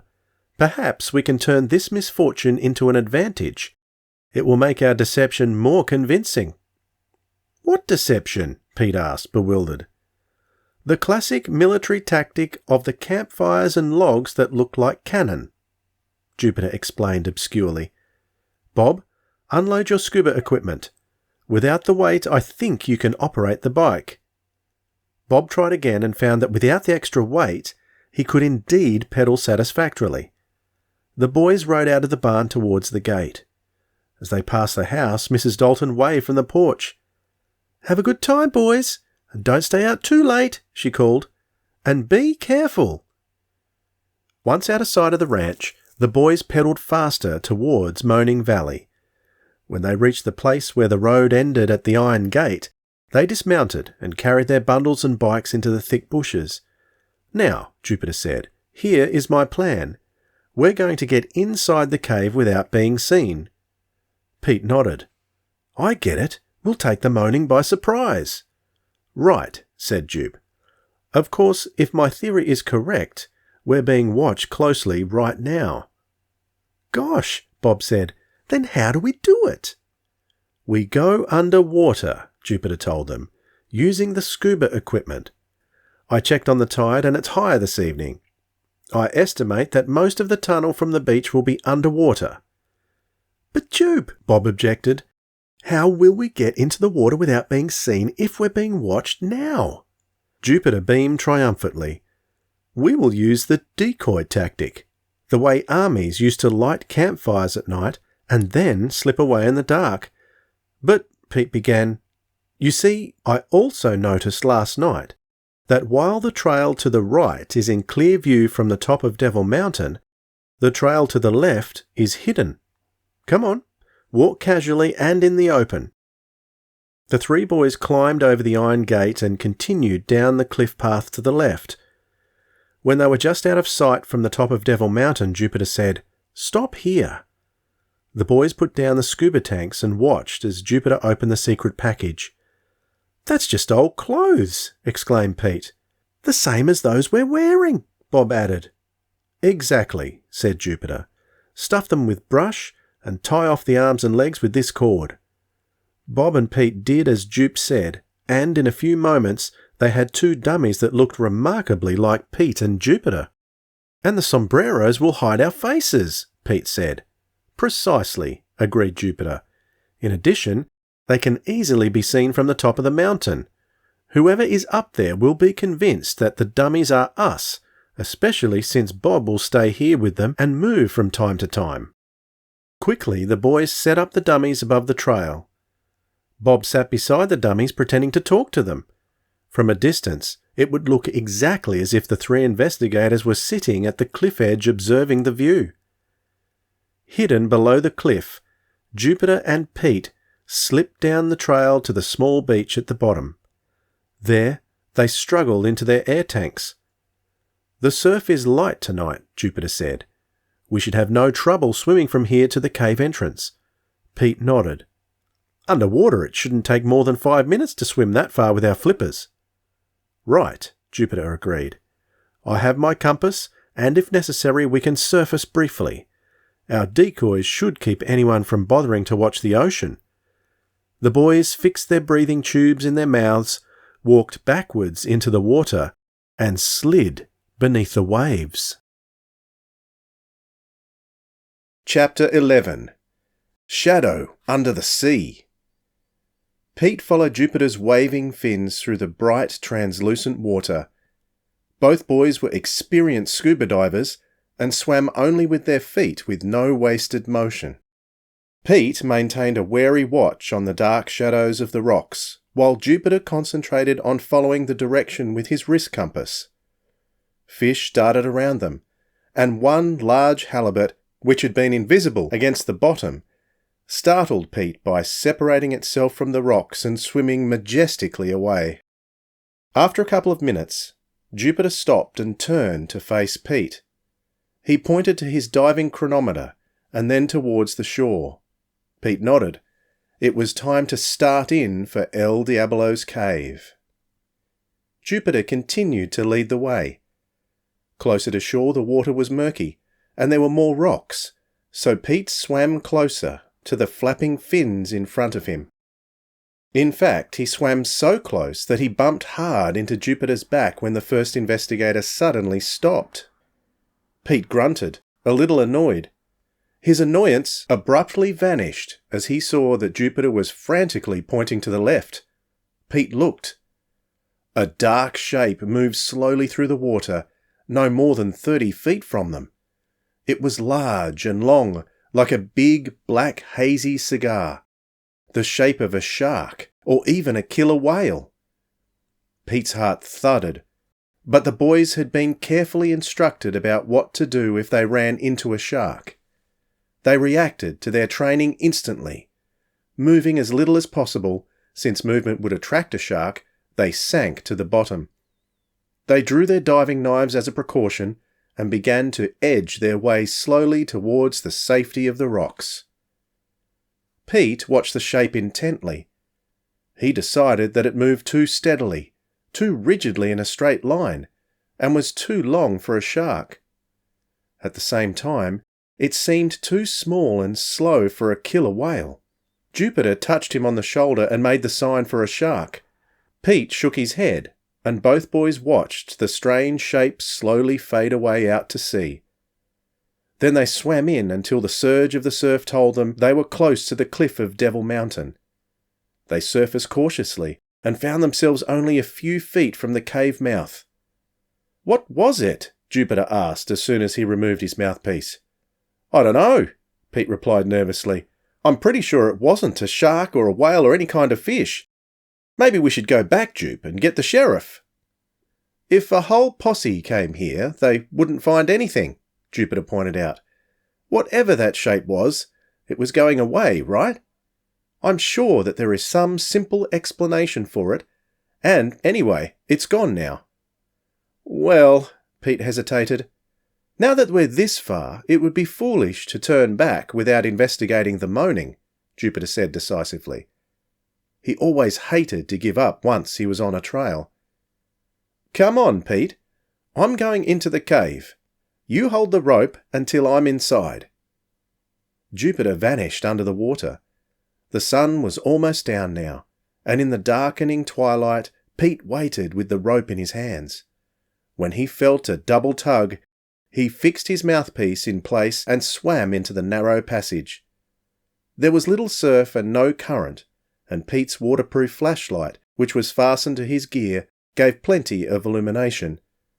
The water in the tunnel became quickly shallow as the floor angled upward, and soon Pete was standing in the large cavern beside his friend. The first thing he noticed, as he took off his swim fins, was the sound.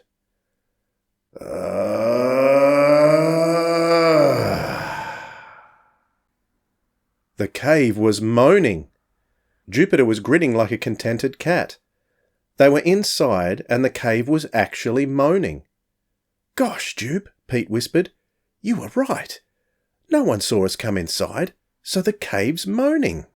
"It certainly seems that way, doesn't it?" Jupiter said somewhat smugly. "And it's just about twilight, the exact time of our first visit here last night. Come on." Quickly they took off their diving gear. Jupiter struck a match from his waterproof box and lighted 2 of the candles. "We'll carry the candles to the mouths of all the tunnels that lead out of this cavern," Jupiter explained. "If the candle flickers, it means there is a current of air moving through the tunnel. If the flame doesn't move, that means the passage is probably blocked. It will save us a great deal of time and wasted searching." Pete nodded. "Smart idea." Quickly, they began to test the passages. At one, the candle flickered slightly, but Jupe was not satisfied. Pete went into the next tunnel. Suddenly, the flame of his candle was drawn strongly into the dark opening. "Here, Jupe," Pete called excitedly. "Shh," whispered Jupiter. "We don't know how close we may be to somebody." Both boys held their breath and listened. For a long half-minute, all was silent and Pete was furious at himself for shouting. Then the moan came again, faint but clear.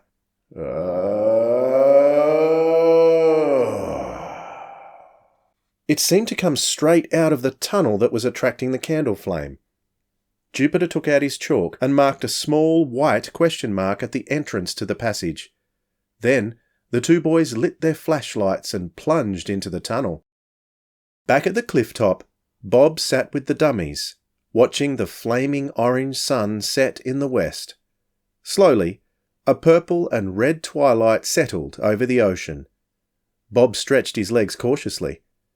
He had been sitting there talking to himself for over a half hour, he guessed, and during all that time he had had the feeling that eyes were watching him. He knew that it was probably just his imagination, but it was a weird feeling anyway.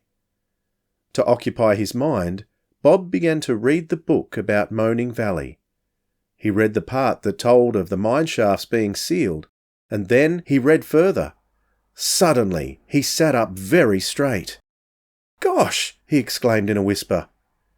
He had come to a passage about old Ben Jackson and his partner Waldo Turner. The book said that old Ben and his partner lived on a ridge right next to Devil Mountain, and that they had dug one of the mine shafts into the mountain. Their shaft had been sealed up with the others, but old Ben and Waldo had refused to leave. They insisted they would keep prospecting for gold. And diamonds! Bob frowned. He was sure that Jupiter, in his eagerness to get started on his plan, had not read this far in the book. If Jupe had read that old Ben thought there were diamonds around Devil Mountain, he would have mentioned it. In the growing darkness, Bob was suddenly worried. Jupiter thought that the moaning might be caused by the reopening of one of the old shafts. Old Ben and his partner had actually dug such a shaft themselves, and they probably knew El Diablo's cave better than anyone else after living right next to it for so many years. It would be simple for them to reopen a shaft. Then Bob thought about something else. He remembered how old Ben had surprised them the previous night. They had been inside an inner cavern, yet old Ben had claimed he was passing by outside the cave and heard them. Suddenly, Bob realised that this would have been practically impossible. The distance was too great. Old Ben must have been inside the cave when he heard them, which meant that he had lied to them. Alarmed now, Bob dropped below the trail and hurriedly made a third dummy from the shirt, pants and sombrero that had originally been intended to represent him. Carefully, he pushed it into place beside the other two. In the dim twilight, the three dummies should convince any observer that the boys were still seated there. Then he crept through the underbush until he felt it was safe to stand up and walk. He kept a good distance from the road, for he did not want to be seen. He felt it was very important that he get back to tell the Daltons what Pete and Jupe were doing in the cave. If old Ben had actually found a diamond mine, they could be in real danger. Bob hurried through the night as fast as he could with his injured leg and the difficult terrain. Before he had gone more than a few hundred yards, he heard a soft sound in the night. It was a car, driving slowly along the dirt road, without lights. It stopped no more than 50 feet from where Bob crouched. A shadowy figure got out and walked rapidly towards Devil Mountain. The dark shape was dressed completely in black and was all but invisible in the night. It quickly vanished. Bob crept up to the parked car. It had a Nevada license plate. Deep inside Devil Mountain, Pete and Jupe continued to track the moaning sound. After the first tunnel, they had come to another cavern and had again used their candles to locate the passage out. In the third cavern, smaller than any of the others, they had found 3 passages with air blowing through them. They decided not to split up. Instead, they searched each passage together. The first tunnel ran straight ahead for quite a distance, then made a sudden, sharp turn. "It's heading back towards the ocean, Jupe," Pete observed. Jupiter frowned. "I don't think we want to go that way. I'm sure the moaning sound comes from closer to the valley side." He checked his compass. "We should go east or northeast, I think." "This tunnel is heading southwest." The boys retraced their steps and tried the second passage. Soon it, too, curved away towards the southwest. Once again, they went back to the cavern. Pete was becoming impatient. "Golly, Jupe, we could walk around in here forever." "Yes, but I'm sure we're on the right track. The moaning gets louder every time we move east." Reluctantly, Pete followed him into the third passage. The air current was strong and the moaning much louder. The tunnel went straight east. Jupiter pushed ahead as fast as was safe with only their flashlights. Suddenly, both boys stopped in their tracks. There was a gaping hole in the left wall where a side passage joined the tunnel they were in. "Gosh," Pete said, "that's the first side tunnel we've seen." "Yes," Jupiter replied, examining it with his flashlight. "And it's man-made. An old mine shaft that wasn't sealed at this end. Pete, look!" The flame of Jupiter's candle was blowing strongly outward. "What does that mean, Jupe?" "It means," Jupiter whispered excitedly, "that somewhere down there is a third opening to the outside. Probably one of the old mine entrances has been secretly opened." "Then why didn't the sheriff find it? Or Mr. Dalton?" "I'm not sure, Pete," Jupiter admitted, "but—" His eyes suddenly widened as he listened to something. Then Pete heard it too, a faint sound of digging. "Come on," Jupiter whispered, and started into the new passage. As Pete prepared to follow, he suddenly became aware of the sound of footsteps behind him. "Jupe," he quavered weakly. Standing there, close behind them, was a small, thin man with burning dark eyes and a proud face, the face of little more than a boy. He wore a black sombrero, a short black jacket, a high-necked black shirt, and tight black trousers that flared at the bottom above shiny black boots. He was the young man in the picture Professor Walsh had shown them at the ranch. El Diablo! And he held a pistol in his left hand. Chapter 12. Caught. "Yipes!" cried Pete. El Diablo pointed his pistol at Pete and made a sharp cutting motion in the air with his other hand. "He wants us to be silent," Jupiter said, a little shakily. El Diablo nodded. His boyish face showed no expression at all. He motioned with the pistol that he wanted the boys to walk ahead of him in the direction from which they had come, away from the sound of the digging. Reluctantly, the two boys obeyed.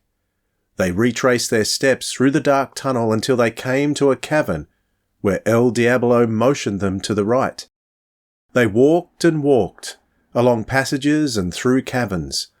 Although Pete knew by his watch that they had travelled for less than 5 minutes, it seemed more like 5 hours as he plodded along behind Jupiter. El Diablo, with his pistol, stayed just behind them. "Halt!" The command came sharply, just as Pete and Jupiter entered another cavern.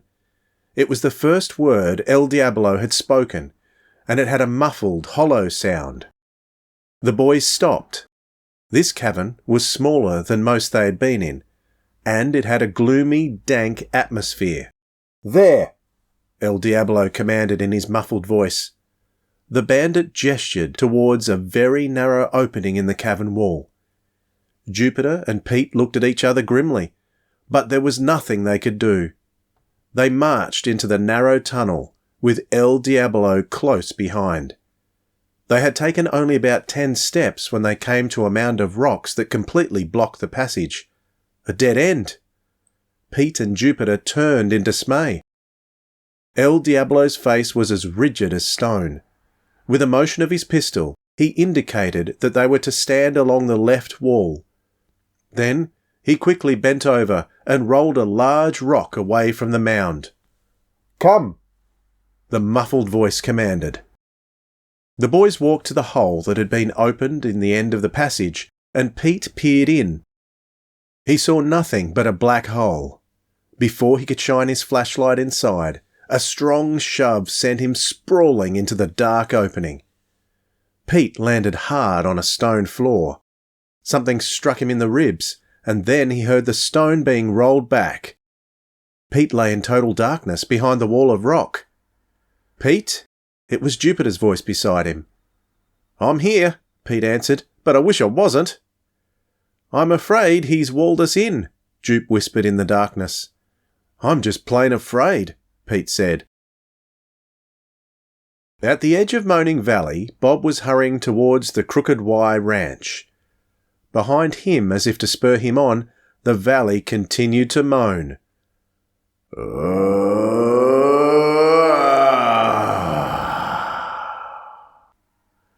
Bob knew this meant that Jupiter's plan had worked.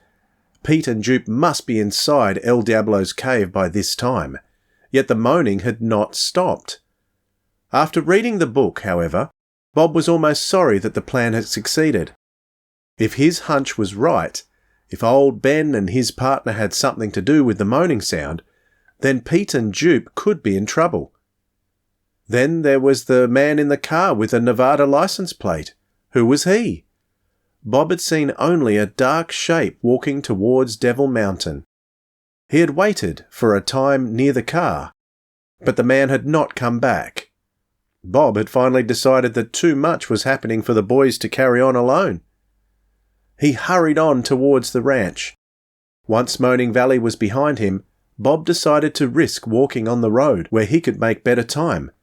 Gradually, the moaning faded in the distance. Then he heard a new sound behind him. A car was coming fast along the narrow dirt road. Just in time, Bob jumped for the cover of the bushes at the side of the road. As the car roared past, he could not make out the face of the man bent close over the steering wheel, but he saw a black sombrero on the head. He also saw that it was the car with a Nevada license plate. Alarmed, Bob hurried back onto the road. The Nevada car had been in a hurry. What had happened inside Devil Mountain? With a sinking feeling, Bob began to trot as fast as his injured leg would let him. He had to get to the ranch house right away. Maybe even Jupiter had gone too far this time. Oof!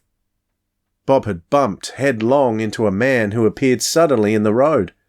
Strong hands gripped his shoulders. He looked up into the long, scarred face of the man with the black eye patch. Jupiter and Pete crouched in the darkness behind the wall of rock. From time to time they could still hear the moaning of the cave, distant and faint. "Can you see anything?" Pete whispered. "Not a thing. We're totally walled in. And, hey, are we crazy or something?" Suddenly Jupiter started to laugh. "Gosh, Jupe, what's so funny?" Pete whispered. "We're whispering," Jupiter said, "and sitting in the dark. But there's no one here to hear us, and we have our flashlights." The boys switched on their flashlights and grinned a little sheepishly at each other. Then Pete shone his light on the wall of rock. "Maybe no one can hear us and we have our lights, but how do we get out?" Pete asked. Jupiter, as usual, refused to be discouraged. "First, we'll see if we can push that big rock out. El Diablo did not appear to be exceptionally strong, yet he moved the stone with ease." Pete tried to move the stone first. It would not budge. Then Jupiter joined him, and together the two boys applied all their strength. The boulder still did not move an inch. Panting, they finally gave up. "He must have wedged it from the outside," Jupiter observed. "The more we push, the tighter we wedge it. He's locked us in tight." "Great," Pete said. "What do you think, Jupe? Could he really be El Diablo? You know, the professor said he might still be alive."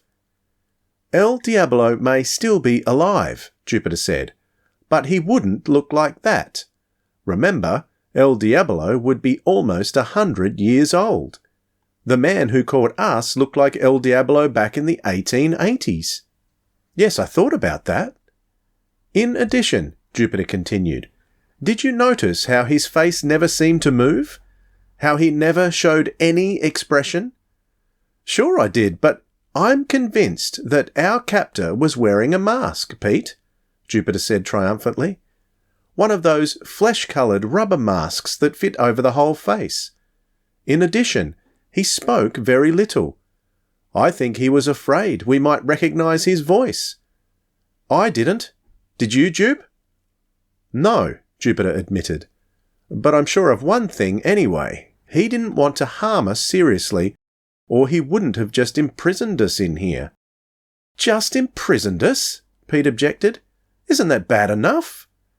"He could have done a lot worse," Jupiter pointed out grimly.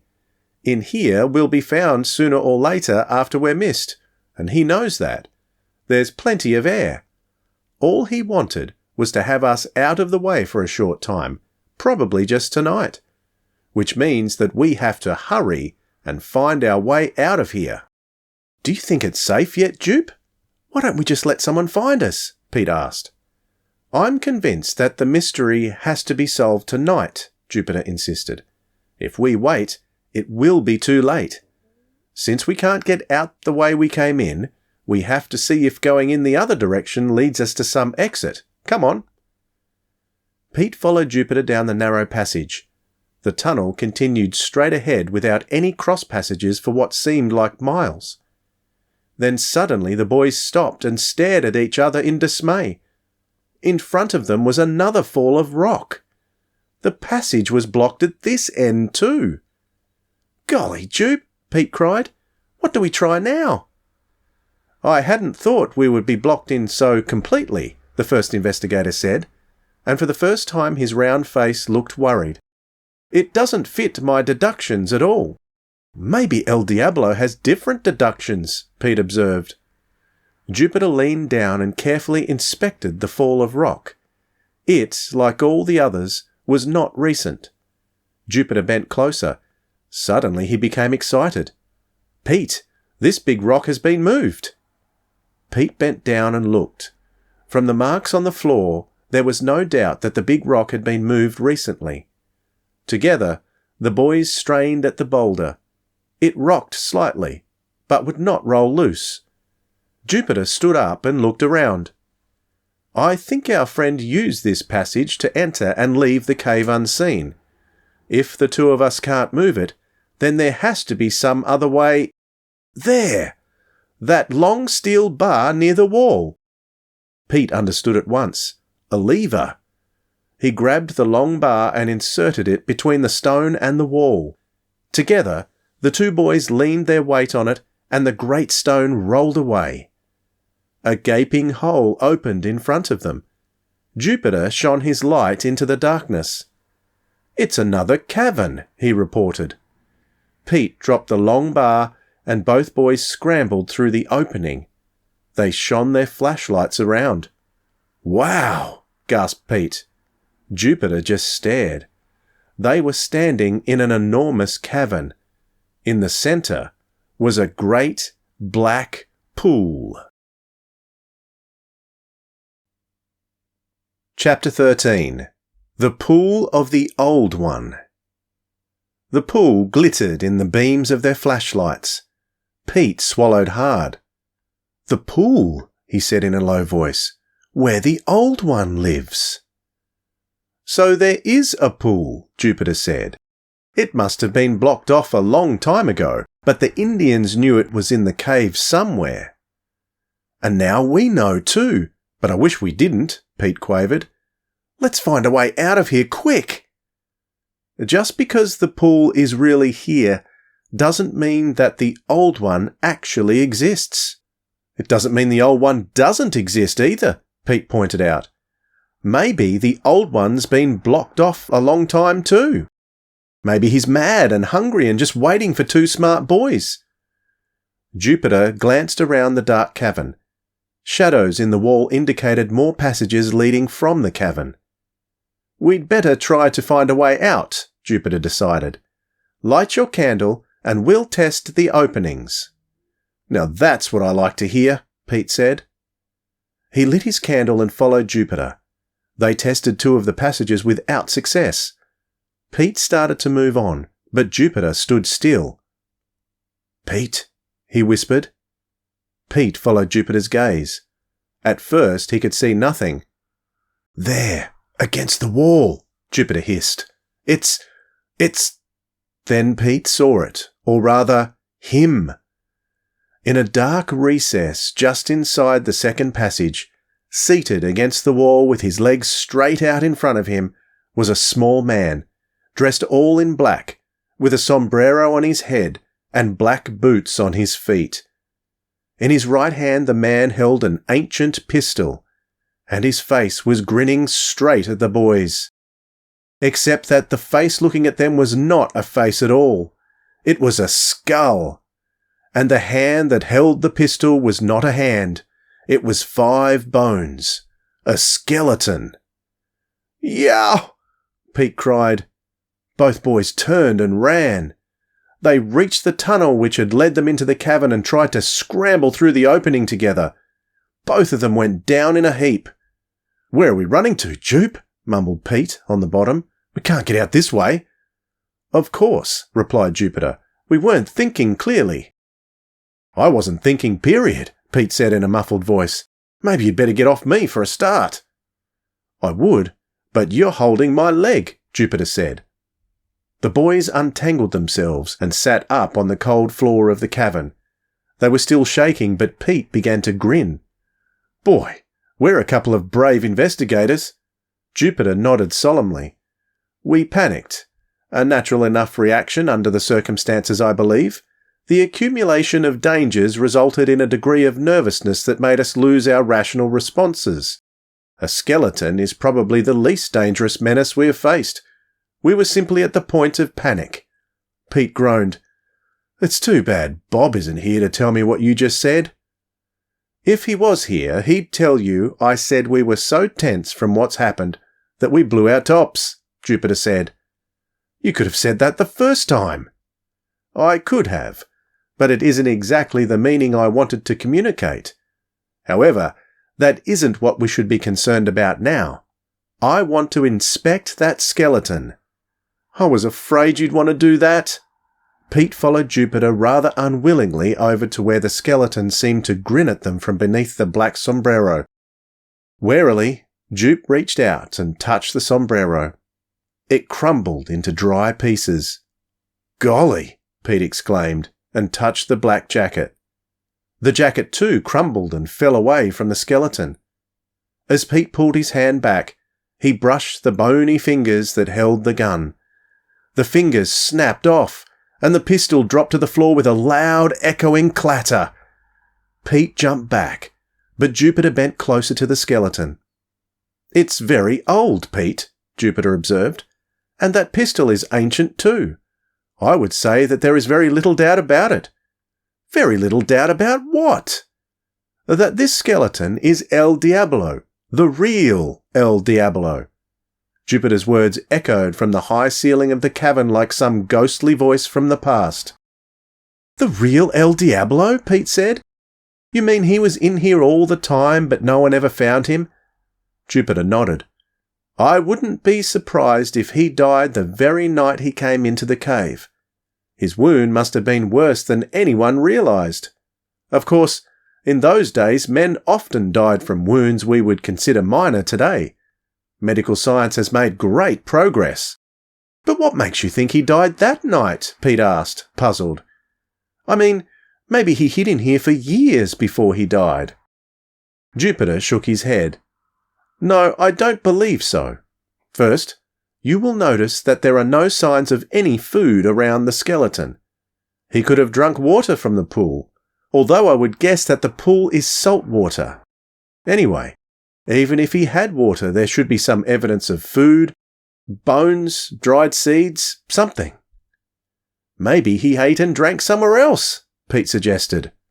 "Perhaps, but then what killed him? If he was in good health and was attacked, there should be signs of a fight, and perhaps another skeleton or two. Also, if anyone had found El Diablo in the cave and killed him, surely the historical record would show that." "Gee, I guess you're right," Pete agreed. "In addition," Jupiter went on, "note the position of the skeleton. He literally died with his back to the wall. He was seated here ready to fight if any enemy appeared. But I don't think any enemy ever came. Look at the pistol." Pete picked up the pistol. "It's full, Jupe. No shots fired." "Just as I thought," Jupiter said in triumph. "His place of hiding was never discovered, and he died alone in here of his wounds, just as the historical record states. Everything else is consistent with that conclusion. El Diablo did know the cave better than anyone else."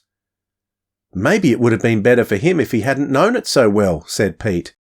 "I mean, maybe if they'd found him, they could have taken care of his wound."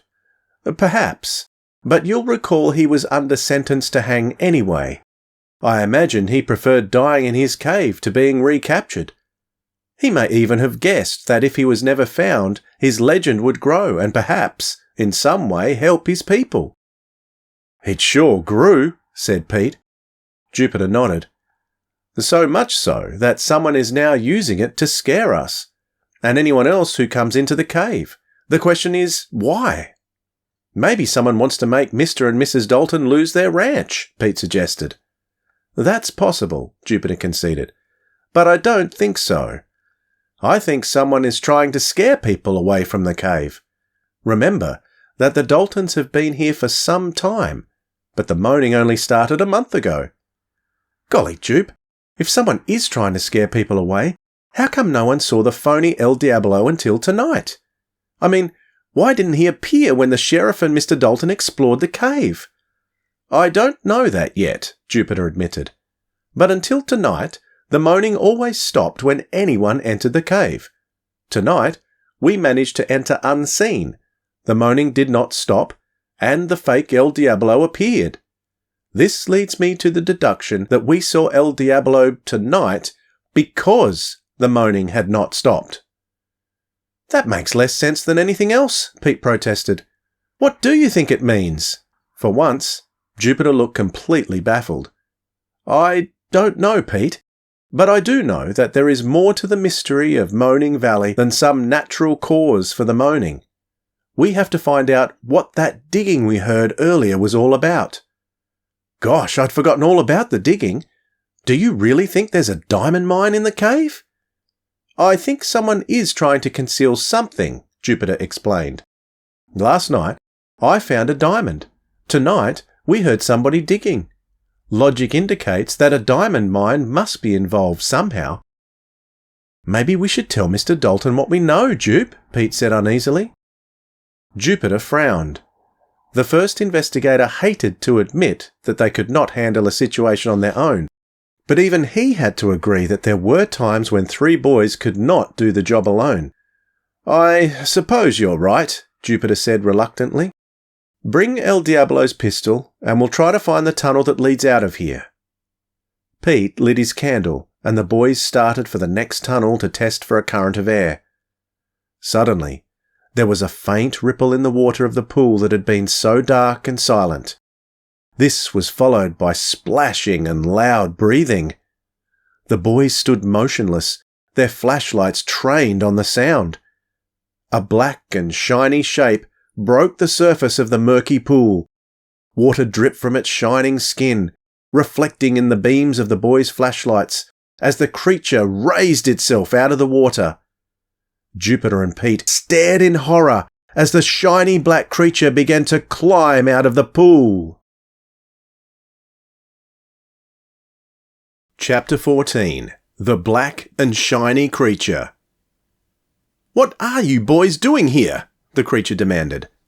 Suddenly, at the same time, both boys realised what they were looking at. It was a man wearing a black rubber wetsuit, swim fins, a double air tank painted black, and a black rubber mask that completely covered his face. "Oh boy!" Pete exploded in relief. Jupiter, recovering immediately, drew himself up to his full height, his round face suddenly looking much older. It was a trick he used when dealing with adults, and it usually worked as well as his other surprises. "What, sir, are you doing here?" he asked in his deepest voice. "We are here by permission of the owners of this ranch. You, apparently, have come in by some secret entrance that leads from the sea. You are trespassing." The skin diver reached up and removed his rubber face mask. He was a handsome, blonde man, and he was grinning at Jupiter. Unhooking his air tanks, he laid them on the floor.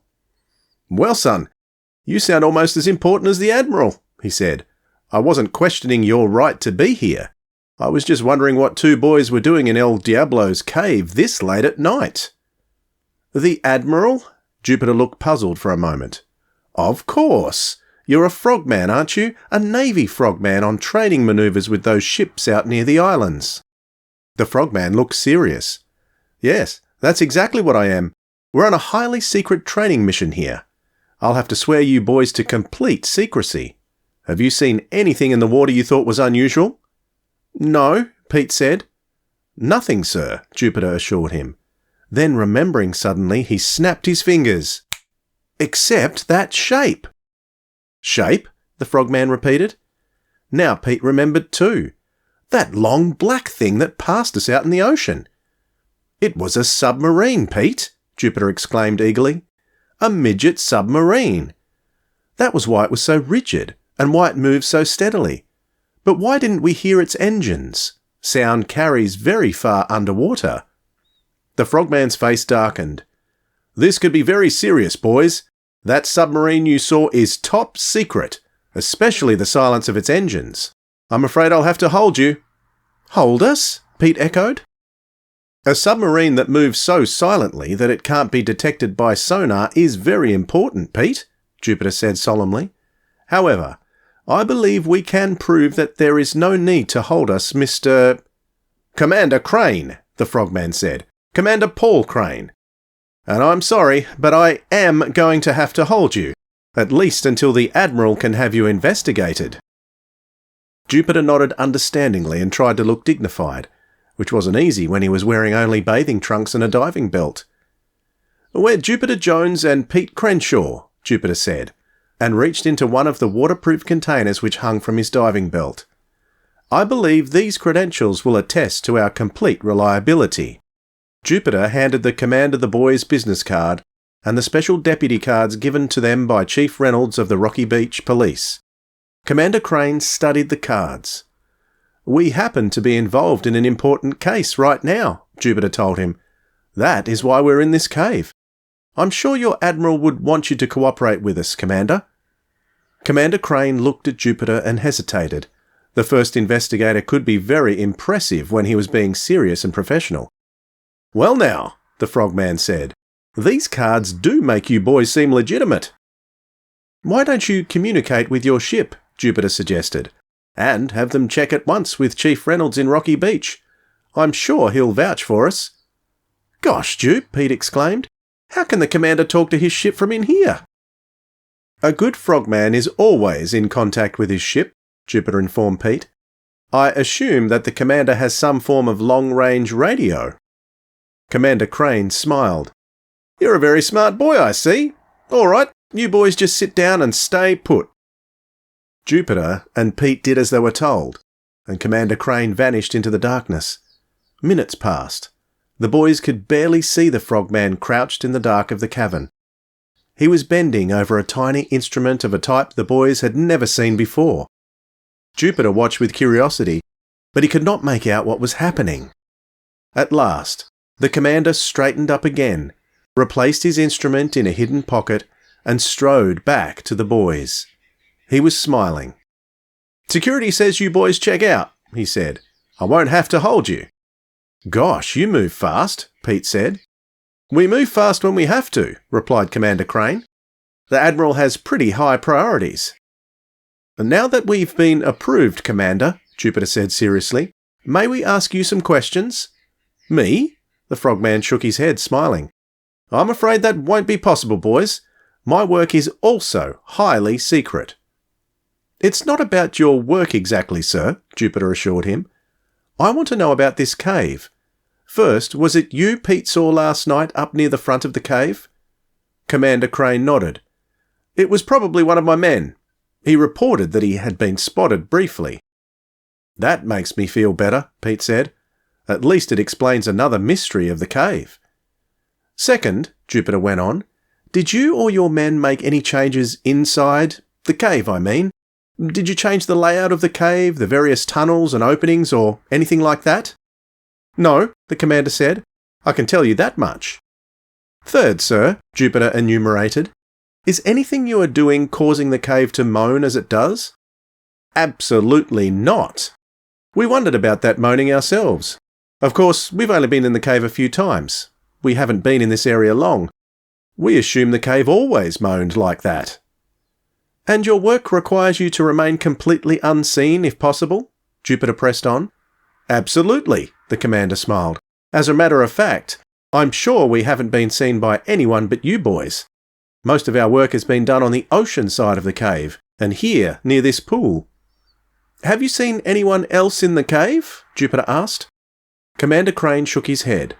No, it's essential to our training mission that we remain unseen. Of course, Jupiter said with a sound of disappointment. I'm sorry, boys, Commander Crane said. I'd like to have helped you.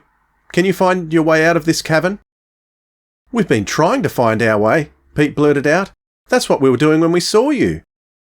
Well, I think I can set you on the right track, the commander said. Remember, you must not talk about anything you have seen here involving our operation.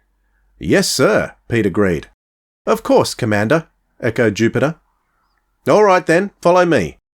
The frogman led the boys to one of the tunnel openings, then through several caverns and side passages until they emerged into the large cavern where Pete had first seen the mysterious black and shiny shape. All right, boys, Commander Crane said. I expect you can make it from here. I must get back to my work. Thank you, sir, said Jupiter. The frogman smiled at them. And good luck with your work. He vanished back into the small opening, and Pete started for the tunnel that he remembered led out to Moaning Valley. Jupiter made no move to follow.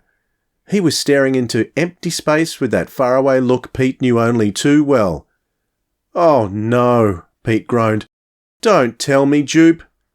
I'm more certain than ever that we have to solve the mystery tonight, Pete, Jupiter said. The man disguised as El Diablo knew we would find our way out eventually. That means he didn't care how much we knew, as long as we couldn't get in his way until some hours from now. I don't want to get in his way at all, Pete observed, but something tells me I'm going to. This is our real opportunity, Pete, Jupiter insisted. Whoever is trying to scare people off thinks we're still out of the way. We'll never have a better chance to locate that digging and find out what makes the cave moan. I guess you're right, Pete said dubiously. Only maybe we'd better go and get Mr. Dalton and the other men first. If we leave the cave, we'll be seen, Jupiter pointed out. Besides, there isn't time. We've got to move fast now with the advantages we have. Some advantage, Pete said. But I guess you're right, Jupe. Where do we start? I mean, we've been here before, and we didn't know which way to go. But this time we have more information, Jupiter said confidently. This time we know that the digging has something to do with the moaning. How do you figure that? Pete asked, mystified. Because neither the sheriff, nor the Daltons, nor the newspaper mentioned a word about any digging. So whoever is digging is doing it in secret. By deduction, it has to be connected with the moaning sound, because it is the only activity that goes on secretly in the cave when no one is here. Well, Pete remained unconvinced. Two unexplained facts in the same place almost certainly must be connected, Jupiter persisted. Pete's eyes widened. Sure, okay. What do we do then? First, you can use your keen sense of direction to find that side passage where we heard the digging. Pete nodded. Mentally, he retraced their steps since they had been captured by El Diablo. At last he said, Jupe, I figure we have to find a passage that will take us northwest. That way, said Jupiter, looking at his compass and pointing to the left. Right, Pete confirmed. Let's go. The two boys lit their candles, forgetting their earlier caution in the excitement of being so near to a solution of the mystery. As they approached the opening in the northwest wall, a sound came out as if to greet them.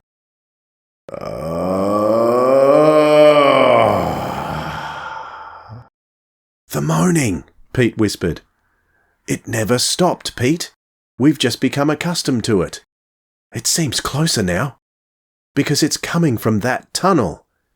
Jupiter held his candle in the tunnel entrance. A strong draught of air blew the flame, and with it, the moan came again.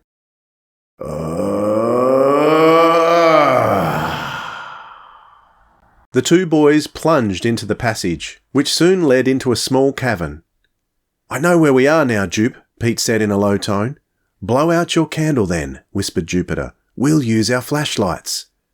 The boys covered their flashlights with their hands so that only a faint glow could be seen, and Pete led the way into the same tunnel through which the fake El Diablo had taken them earlier. The moan grew louder as they walked.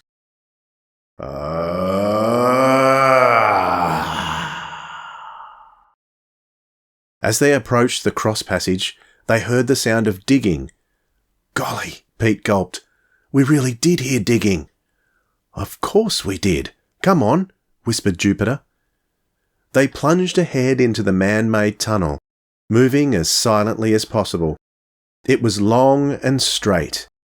At the end of it, they saw a glow of light. Jupiter motioned for Pete to slow down. The glow of light came from a hole in the side wall of the mine shaft. Rocks and boulders lay in piles all around it. The sound of digging was coming from the hole.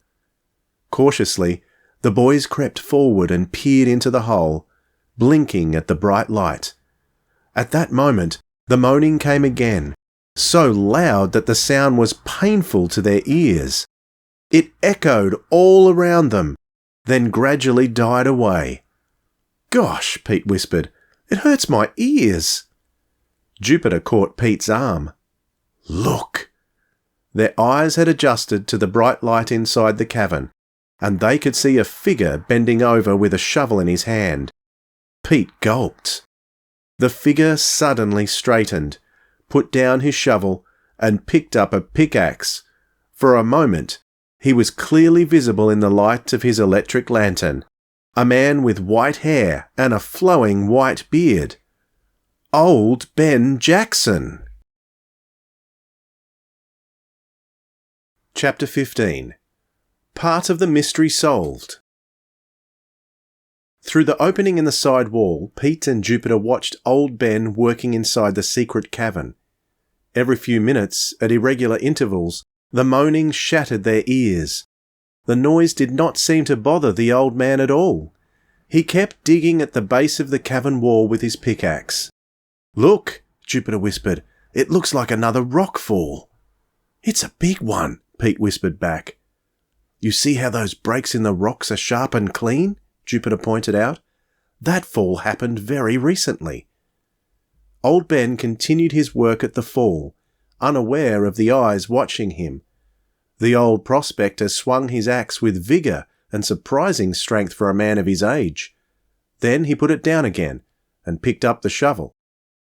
"Jupe," hissed Pete, "look at his eyes." The eyes of the old prospector gleamed wildly in the lights of his electric lantern, just as they had the previous night when the old man had warned them against the old one. "Gold fever," Jupiter said softly, or, in this case, diamond fever. "I've read that prospectors often get like that when they think they have a strike. Nothing can get in their way or stop them." "Gosh," Pete whispered. Old Ben turned again to the wall and dug steadily at the fallen rock loosened by his pickaxe. He shovelled it into a kind of tilted sieve. Every few minutes, while the boys watched, he bent down and picked something out of the dirt.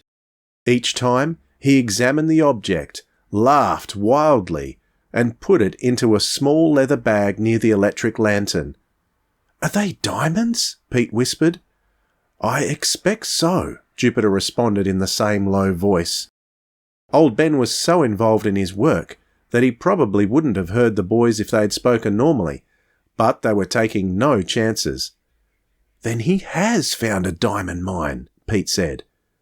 Jupiter was staring at the rockfall, his round face furrowed with thought. "It looks that way, Pete. Only, what else could it be? He struck a diamond mine, and he knows he's on Crooked Y property.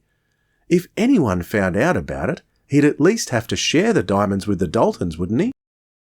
Maybe legally they all belong to Mr. and Mrs. Dalton, so he only digs at night and he scares everyone away from the cave."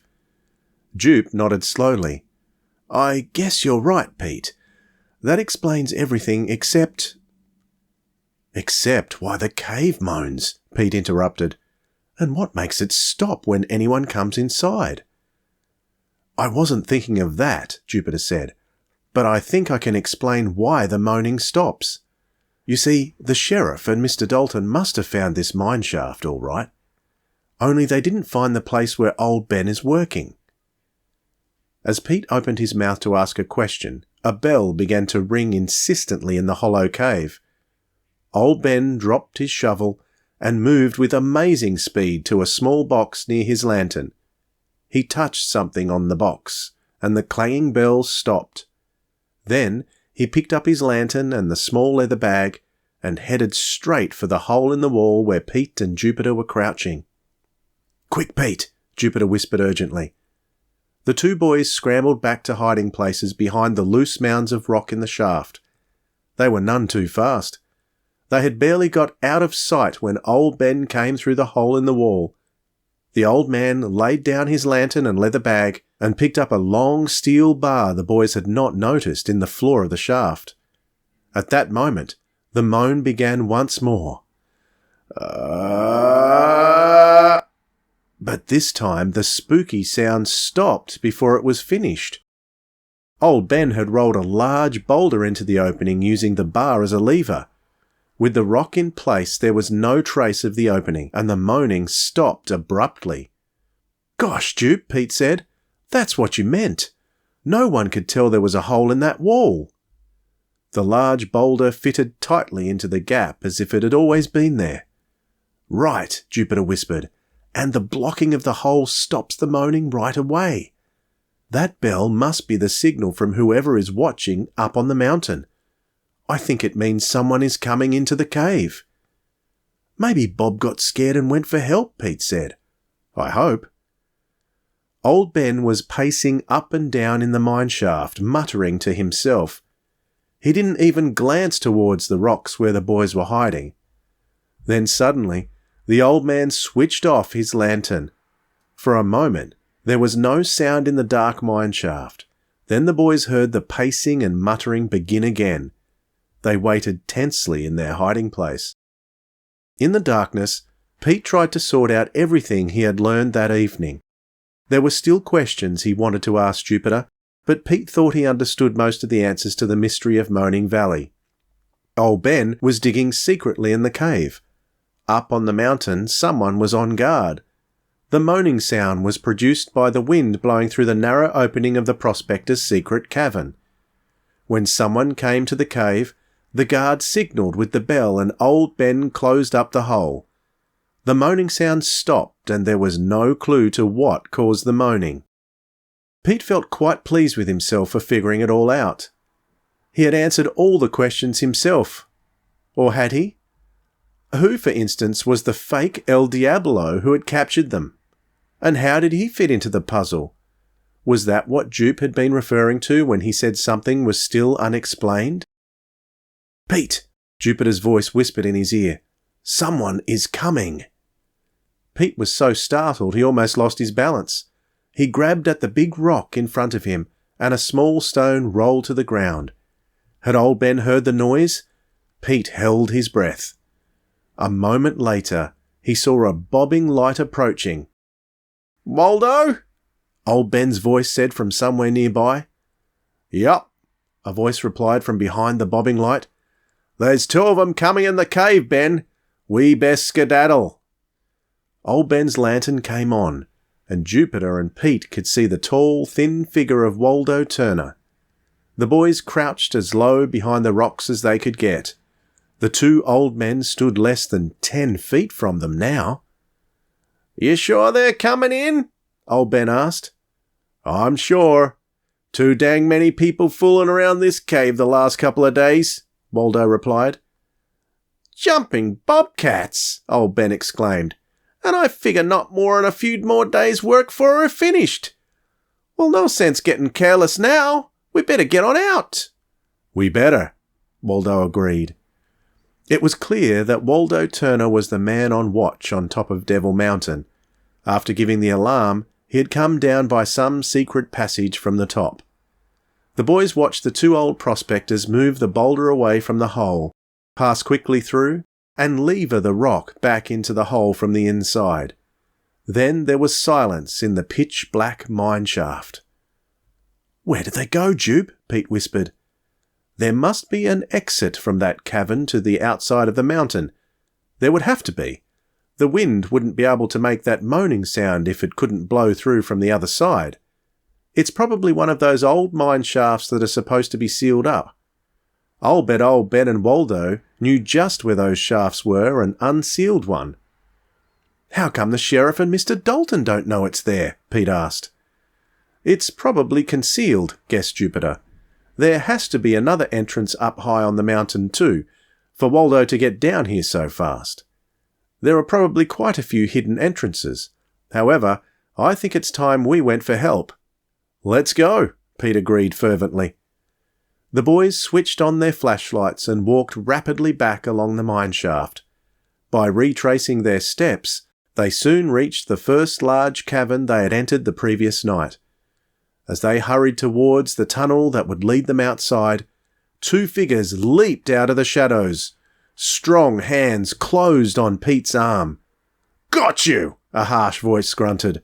Pete gulped in fright as his light shone up into the long, scarred face of the man with the eye patch. "Run, Jupe!" Pete cried. At the same instant, a flashlight was suddenly beamed on Jupiter by the second man. Chapter 16. A Tale of Diamonds.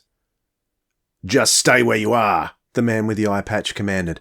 "If you start running around in the dark, you'll get hurt." Jupiter braved it out. "I doubt that you would care if I were hurt.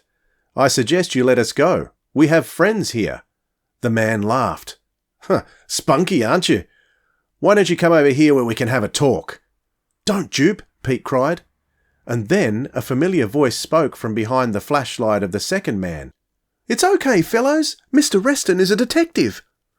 The voice was Bob's, and his face was one big grin when he came out into the light and saw the astonished looks of his partners. "I started for the ranch to get help after I saw that the man in the Nevada car was going into the cave," Bob explained. He went on to describe his sudden hunch that old Ben and Waldo were involved in the mystery of Moaning Valley. "After the Nevada car passed me, I was scared and ran right into Mr. Reston here." "Sam Reston," the man with the eye patch introduced himself. "I'm a detective, boys, working for an insurance company. When your friend here told me of his suspicions about old Ben, I decided to come back to the cave with him instead of going all the way to the ranch for help." "Mr. Reston thought you might need help right away," Bob explained. "I did," Reston said, "because the man I'm after is very dangerous. Bob and I tried to get into the cave unseen. It took us some time, and I think we were seen anyway." "You were, Mr. Reston," Jupiter said, suddenly recovering his voice. The first investigator told Bob and Mr. Reston about everything he and Pete had seen in the cave. Reston nodded. "I was afraid we'd been spotted. But they can't have gone far, and that bag you saw probably contains the diamonds I'm after." "What diamonds?" Pete burst out. "That's the job I'm on, boys," Reston explained. "I'm trying to find a very clever jewel thief who stole a fortune in diamonds. His name is Laszlo Schmidt, and he's known all over Europe. I followed his trail here to Santa Carla just a week ago. Then I heard about Moaning Valley and El Diablo's cave, and I had the idea that the cave would be a good place for Schmidt to hide. Only I haven't found a trace of him." "Gosh," Pete said, "if you followed his trail here, why couldn't you spot him?" "Because I have no idea what he looks like now," Reston told them. "You see, boys, about 5 years ago, Schmidt left Europe in a hurry. The international police, Interpol, learned that he had come to America and assumed a new identity. But that was all they could find out. Schmidt is a master of disguise and impersonation. He could act the part of almost anyone and make you believe it." Jupiter had his faraway, thoughtful expression. "And he stole some diamonds insured by your company, Mr. Reston?" "Yes, about a year ago. He hadn't stolen anything since he left Europe, and the police thought that he had given up or perhaps even died. But when the diamonds were stolen, we knew at once that Schmidt was the thief. The way it was done, it could have been no one else." "The modus operandi, or method of operation, is very important," agreed Jupiter. "That is how most criminals are caught, especially professional thieves. A thief can never really change his way of committing a theft except in minor details." "That's right, Jupiter," Reston acknowledged. "The theft was obviously the work of Laszlo Schmidt, and we realised that he had been simply biding his time. It became clear that he had spent his years in this country establishing a new identity. So now he's actually two men, Schmidt, the thief, and some other person who is perfectly normal and above suspicion." "And you don't know what this other identity is?" Bob put in quickly. "It could be anyone around here." Reston nodded. "Exactly, Bob. I traced him through the sale of 2 of the diamonds. First to Reno, Nevada, and then here." "Nevada?" Pete and Bob both exclaimed at once. "Gosh," Pete added, "we thought you were driving that Nevada car that forced us over the cliff." "No, boys," Reston explained. "I was on my way to Moaning Valley when I saw your bikes at the edge of the pass. I stopped to see what was wrong, and would have rescued you, but then I saw those other people coming and knew you'd be okay. At that time, I didn't want to reveal my presence here. You see, I think Schmidt spotted me in Nevada. I tried to fool him by putting on this eye patch and pasting a false scar on my face before coming to Santa Carla. I'm not sure my disguise was successful, though." "That's why you've been sort of hiding?" Bob asked. "That's right. I didn't want Schmidt to know I was still on his trail." While Reston had been talking, Jupiter had been staring off into the dark spaces of the cavern and biting his lip. Now an eager gleam came into his eyes. "The diamonds he stole," Jupiter said slowly. "There is something special about them, isn't there, Mr. Reston?" Reston looked at him in astonishment. "Why, yes, Jupiter, there is. You see, they weren't stolen from any jewellery company or store. They were taken from a special display at a museum in San Francisco. They are rough diamonds," Jupiter completed the sentence for him. "They are uncut, exactly as they came from the diamond mine, correct? They are also industrial diamonds." "I don't understand how you know," Reston said, "but you're right about there being rough diamonds. Only a few are just industrial stones, though. You see, the display was made up of diamonds from all over the world, just as they came out of the ground.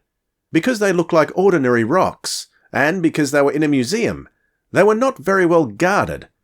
Schmidt had no trouble stealing them. Most of them are gemstones, very valuable, and just about unidentifiable since they are rough." "But how did you know, Jupiter?" "Because I found a rough diamond here in the cave," Jupiter said, "and because I think old Ben and Waldo have found the rest of them." "Then the stones really are in the cave," Reston exclaimed. Jupiter nodded solemnly. "I think your Laszlo Schmidt hid them here right after he stole them. He probably planned to keep them hidden until everyone gave up the chase. Only old Ben and Waldo, prospecting secretly in the cave as they have probably been doing for years, found them and thought that they had uncovered a diamond mine." "But there are no diamond mines in this area," Reston pointed out. "No, sir, but old Ben and Waldo have always believed that there are diamonds here.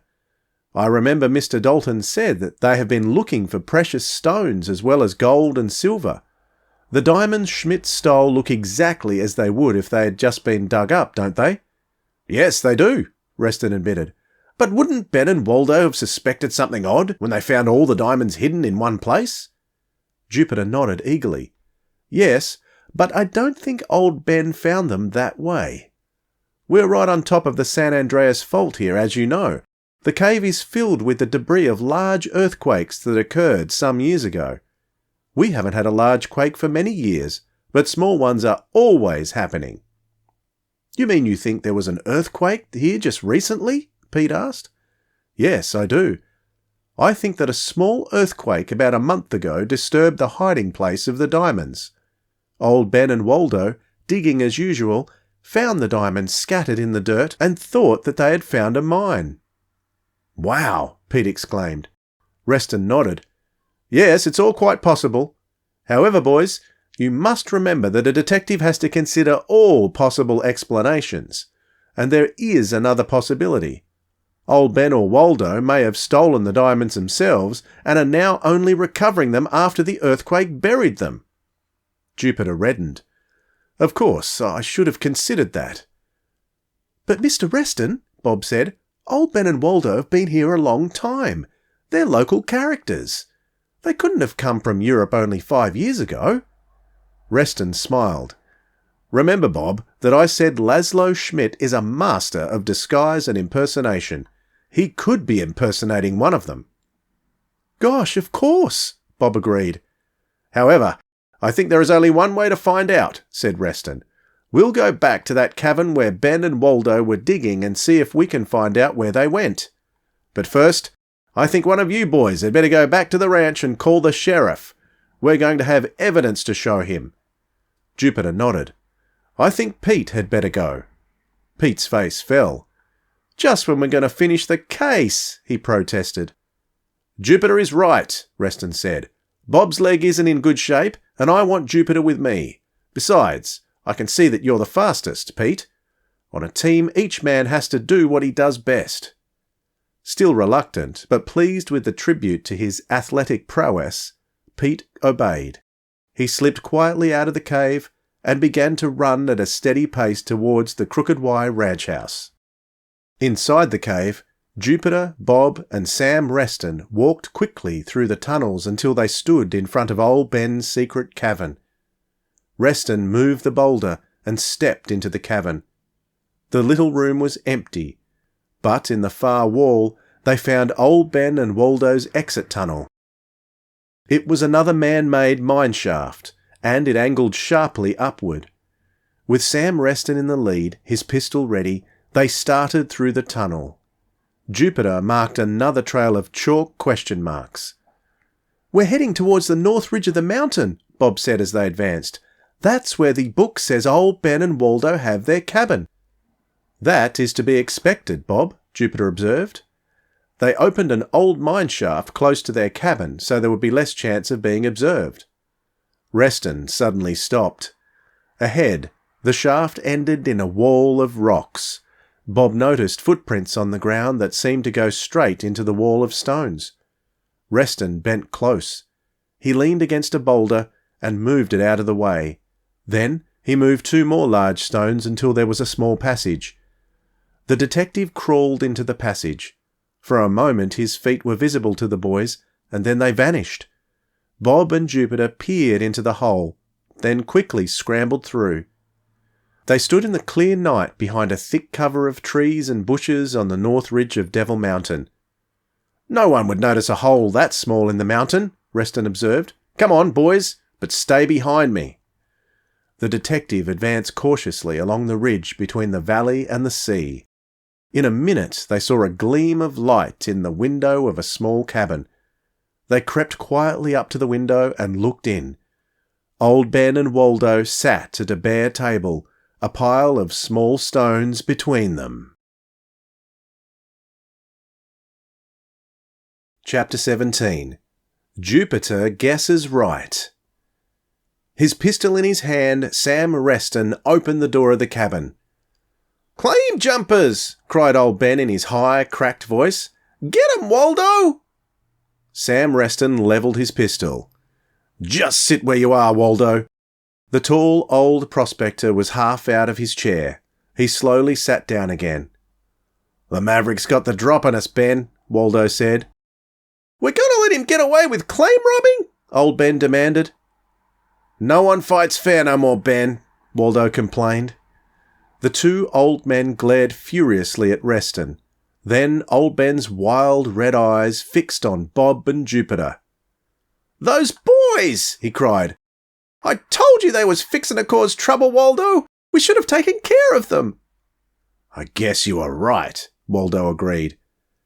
Old Ben waved his arms wildly. "You Mavericks can't get away with this, you hear? Always get claim jumpers, yes sir, hang 'em high, that's what we do." "The mine's ours," Waldo insisted, touching the small pile of rough diamonds on the table. "Is that why you had to sneak into the cave?" Reston demanded. "Is that why you dug at night and closed that cabin every time anyone came?" Old Ben's eyes grew cunning. "A rich strike, yes sir. Gotta keep it quiet. Word get out we got a stampede on our hand. No sir, we keep it quiet." Bob said hotly, "You wanted it quiet because this land belongs to Mr. and Mrs. Dalton. The diamonds are theirs." "We've been prospecting that cave almost 20 years, Waldo protested. "We found the diamonds. We dug 'em out. They belong to us, you hear me, boy?" All this time Jupiter had said nothing.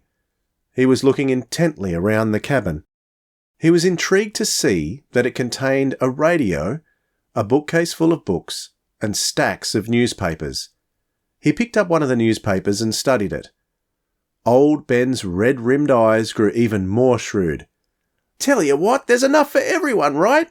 he said in his high voice. "Sure, plenty to go around. Now, we're not so greedy. Tell you what, we'll split with you, eh? A quarter of these stones here, and you can dig with us in the mine, eh? Lots more stones in there. A bonanza!" Suddenly Jupiter spoke up. "There are no more stones, Mr. Jackson, or only a few, and you are quite aware of that." Everyone turned to stare at Jupiter. "This cabin is not entirely consistent with your pose as 2 eccentric old prospectors living in the past," Jupiter went on. "Gosh, Jupe, what do you mean?" Bob exclaimed. "He means these old codgers are partial fakes," Sam Reston said, "which I suspect is true. But how did you reach that conclusion, Jupiter?" Jupiter pointed to the radio. A portable radio scarcely fits in with the picture of 2 crazy old men with nothing on their minds but the past. And the books in this bookcase indicate an alertness and interest in the modern world they aren't supposed to have. I would say they have found the people in the area a soft touch, contributing to their grub stake without asking any questions. And I'm also certain that they were aware that they had not found a diamond mine." "How do you figure that, Jupiter?" Reston asked. Jupe indicated the bookcase. 4 of the books in that bookcase are about diamonds, and all 4 are quite new. In addition, This newspaper contains a full account of the San Francisco diamond robbery from the museum. It is dated a year ago, and the story is circled in pencil. It's a San Francisco paper, so they must have obtained it specially. So, Reston turned to the two old men. What have you to say to that? Old Ben and Waldo looked at each other. Finally, old Ben shrugged. When he spoke this time, his voice did not sound at all eccentric. The boy's right, old Ben said simply. We knew it wasn't a diamond mine. No diamonds around here. We thought maybe it was a strike when we found the first couple, Waldo added. Only we really knew better, so Ben got those books. The diamonds turned out to be mostly African types. Then I went to the library and found a small piece in the local paper about that robbery. We got a copy of the San Francisco paper, and it described the stones, so we knew they were from the robbery. Old Ben took up the story. The diamonds were stolen, so we figured we could keep them. No one except the crook was going to know. We started to dig and found a real bonanza, only the holes we opened up made the cave start to moan again, Waldo went on. At first we figured that was fine. It scared folks away from the cave. Then Mr. Dalton and the sheriff started looking around. So I went up on the mountain, and any time anyone came near the cave I signalled Ben, and he closed up the holes until they went away. Old Ben chuckled. We sure had everyone fooled. I scared you boys off once myself, only I don't figure how you got into the cave tonight without Waldo seeing you. Jupiter explained the ruse of Bob and the dummies, and the two old men listened with admiration. Old Ben chuckled when Jupe finished. By jinkers, I said you boys were smart, yes sir. You had it figured, and you foxed us pretty good. Reston spoke sternly. This is not a laughing matter, Mr. Jackson. Keeping stolen property is a serious crime. Ben grinned sheepishly.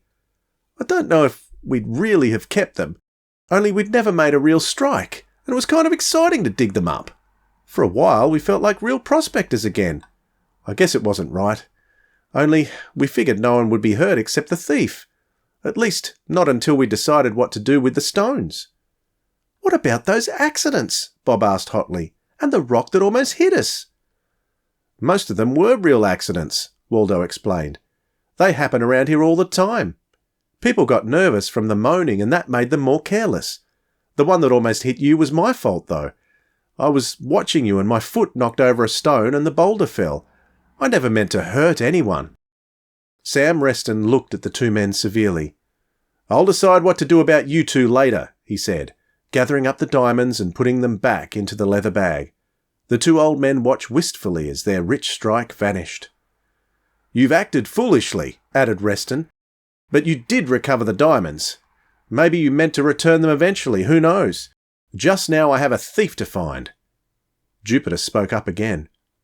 I've been thinking about Schmidt, Mr. Reston.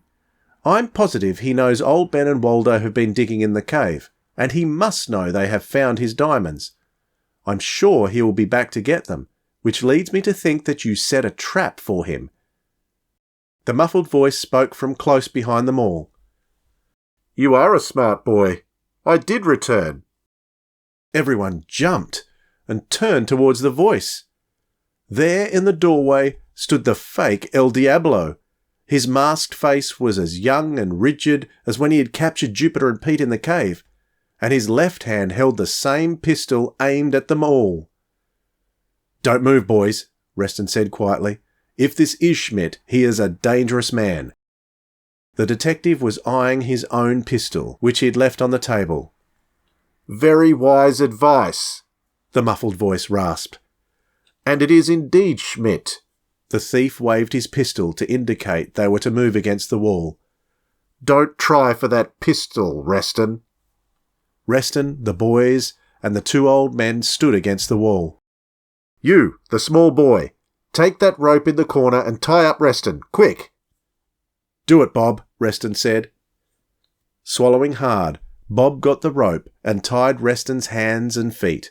Schmidt motioned him away and inspected Reston's bonds. Satisfied, the bandit stepped back. Now you boys tie the old men, the bandit ordered. Jupiter and Bob tied old Ben and Waldo. Then Bob tied Jupiter and Schmidt himself tied up Bob. When they were all trussed up on the floor, the bandit stepped to the table and picked up the leather bag. His voice rasped mockingly. "I must thank you for having the diamonds ready for me. You saved me all the trouble of digging them out after the earthquake. I've been watching them quite carefully, of course. I did not go to the trouble of stealing them to lose them that easily." The bandit chuckled. "You boys were a bit stubborn and troublesome, but when I saw those scuba tanks I guessed what you were up to. I was a trifle nervous when I realised Reston was close behind me again, but it has all turned out fine." The jewel thief bowed mockingly to his trussed victims and vanished from the cabin. Jupiter groaned. "I should have guessed he would be watching us. When he captured us in the cave, it was obvious he knew about the digging. We could hear it from where he caught us." "Don't blame yourself, Jupiter," Reston said. "You solved the entire case correctly. I should have realised myself that Schmidt was only using old Ben and Waldo." "Well," Bob said, "at least Jupe guessed right. The thief did return." Jupiter frowned, unsatisfied. "What good is solving a mystery if you can't even see the villain's face?" he asked.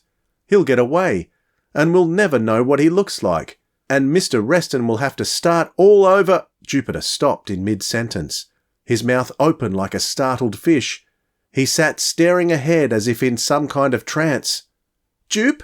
Bob said. "Jupiter," Sam Reston said. "What is it?" Jupiter blinked as if he had just come back into the room from a long trip. "We've got to get loose," he cried, straining at his bonds. "We've got to hurry and go after him." Sam Reston shook his head gloomily. "He's long gone by now, Jupiter. He wouldn't stay around." "I don't know," Jupiter said. "You don't know what, Jupe?" asked Bob. The sudden sound of horses' hoofs outside the cabin prevented Jupiter's reply. A moment later, the outside doors burst open, and a big man they had never seen before glared down at the 5 bound prisoners. "What the devil's going on in here?" he boomed. "You boys should know better." Bob and Jupe looked up at the big man and then grinned with relief. Behind him they saw the familiar and friendly faces of Pete and Mrs. Dalton. Chapter 18. El Diablo Unmasked. The big man proved to be the sheriff of Santa Carla County, and at first he was very angry with the boys for trying to solve the mystery alone. "3 boys have no business chasing a dangerous jewel thief," the sheriff thundered. "Anything might have happened in that cave," added Mrs. Dalton, "with all kinds of thieves and crazy men walking around. If Pete hadn't spotted those question marks and realised you might have gone to old Ben's cabin, goodness knows how we would have found you." Bob looked a little bit sheepish, but Jupiter turned quickly to the sheriff. "We're sorry, sir," he said politely, "but we did nothing really dangerous in the cave. We were most unfortunately captured by the thief Mr. Reston is pursuing." Reston broke in. "That's right, Sheriff. The boys had no way of knowing that there was a dangerous criminal in the cave. They thought they were merely solving the mystery of the Moaning, and perhaps a couple of eccentric but harmless old men. They had no idea of capturing a jewel thief until I came along. It was my idea to go after old Ben and Waldo." "And that's something I want to talk to you about later," the sheriff growled at Reston. "But maybe you're right. I guess the boys acted pretty responsibly all in all." "I'd say more responsibly than most adults," Reston said. "And they seem to have solved our mystery, even if the thief did get away." Mrs. Dalton smiled. "I'd say they've turned out to be pretty good investigators." "They did solve the case at that," the sheriff went on. "It's too bad the thief got away, but we'll nab him yet."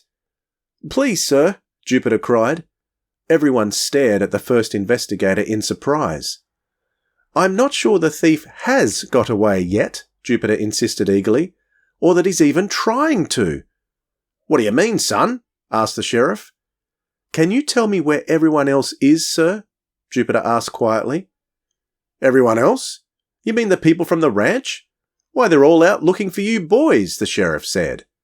"Dalton and his men are down on the beach, and Luke Harden and Professor Walsh are with some other men on the far side of Devil Mountain." "Where were you going to meet later?" Jupiter asked. "At the ranch house," replied the sheriff.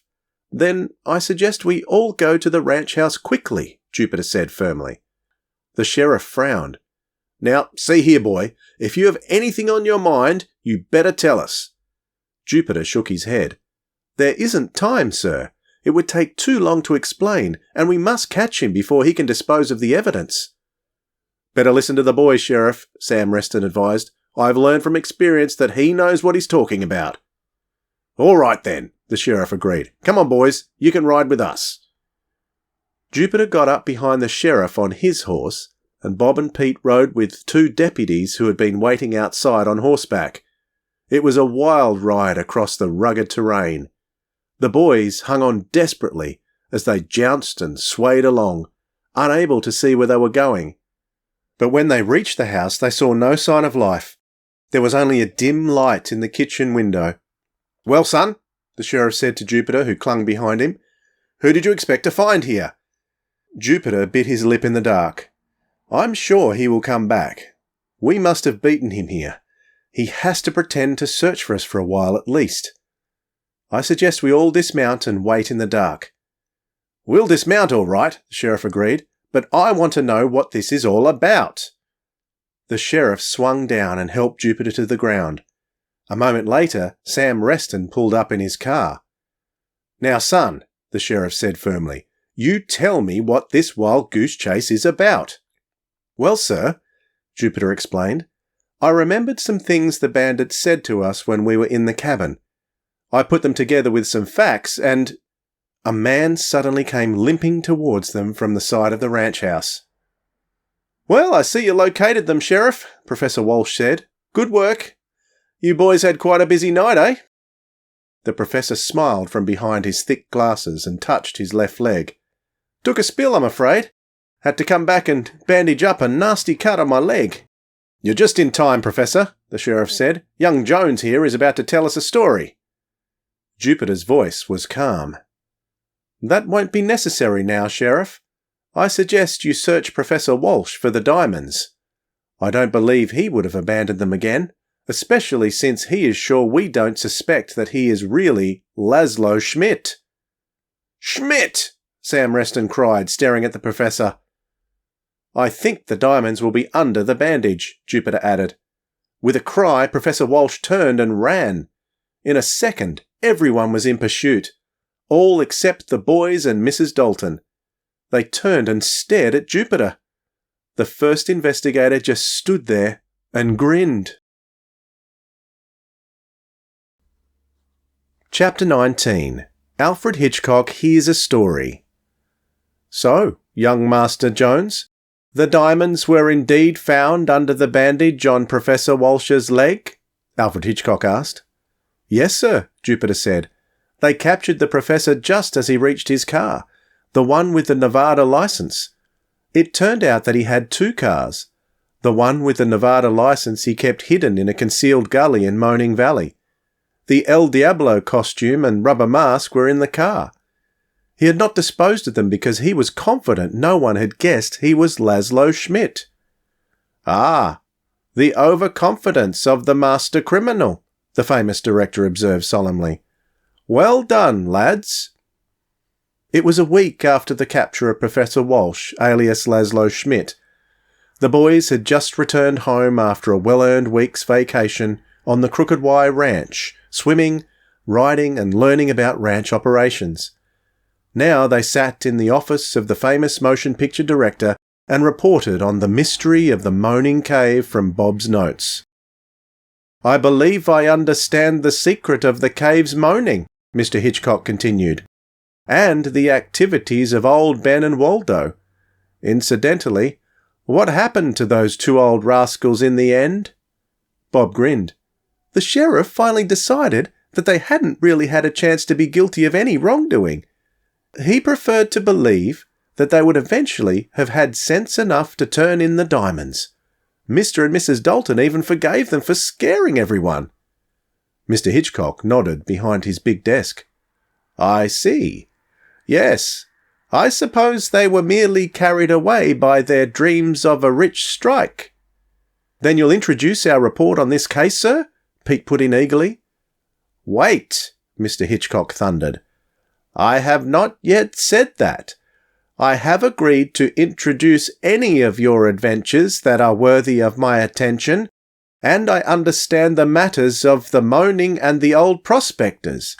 However, I have not yet learned how young Jones came to his sudden conclusion that El Diablo and Professor Walsh were really Laszlo Schmidt." Jupiter leaned forward in his chair. "Well, sir, I began to wonder about Professor Walsh possibly being the false El Diablo. Then it became clear that he was the most logical person to be Laszlo Schmidt. He was the only real stranger at the Crooked Y, and his past history was the most easily falsified." Mr. Hitchcock nodded. "I see that. He was in the area only for a year, and it is easier to pretend to be a professor than an ex-rodeo rider or a ranch foreman. But what led you to consider him at all?"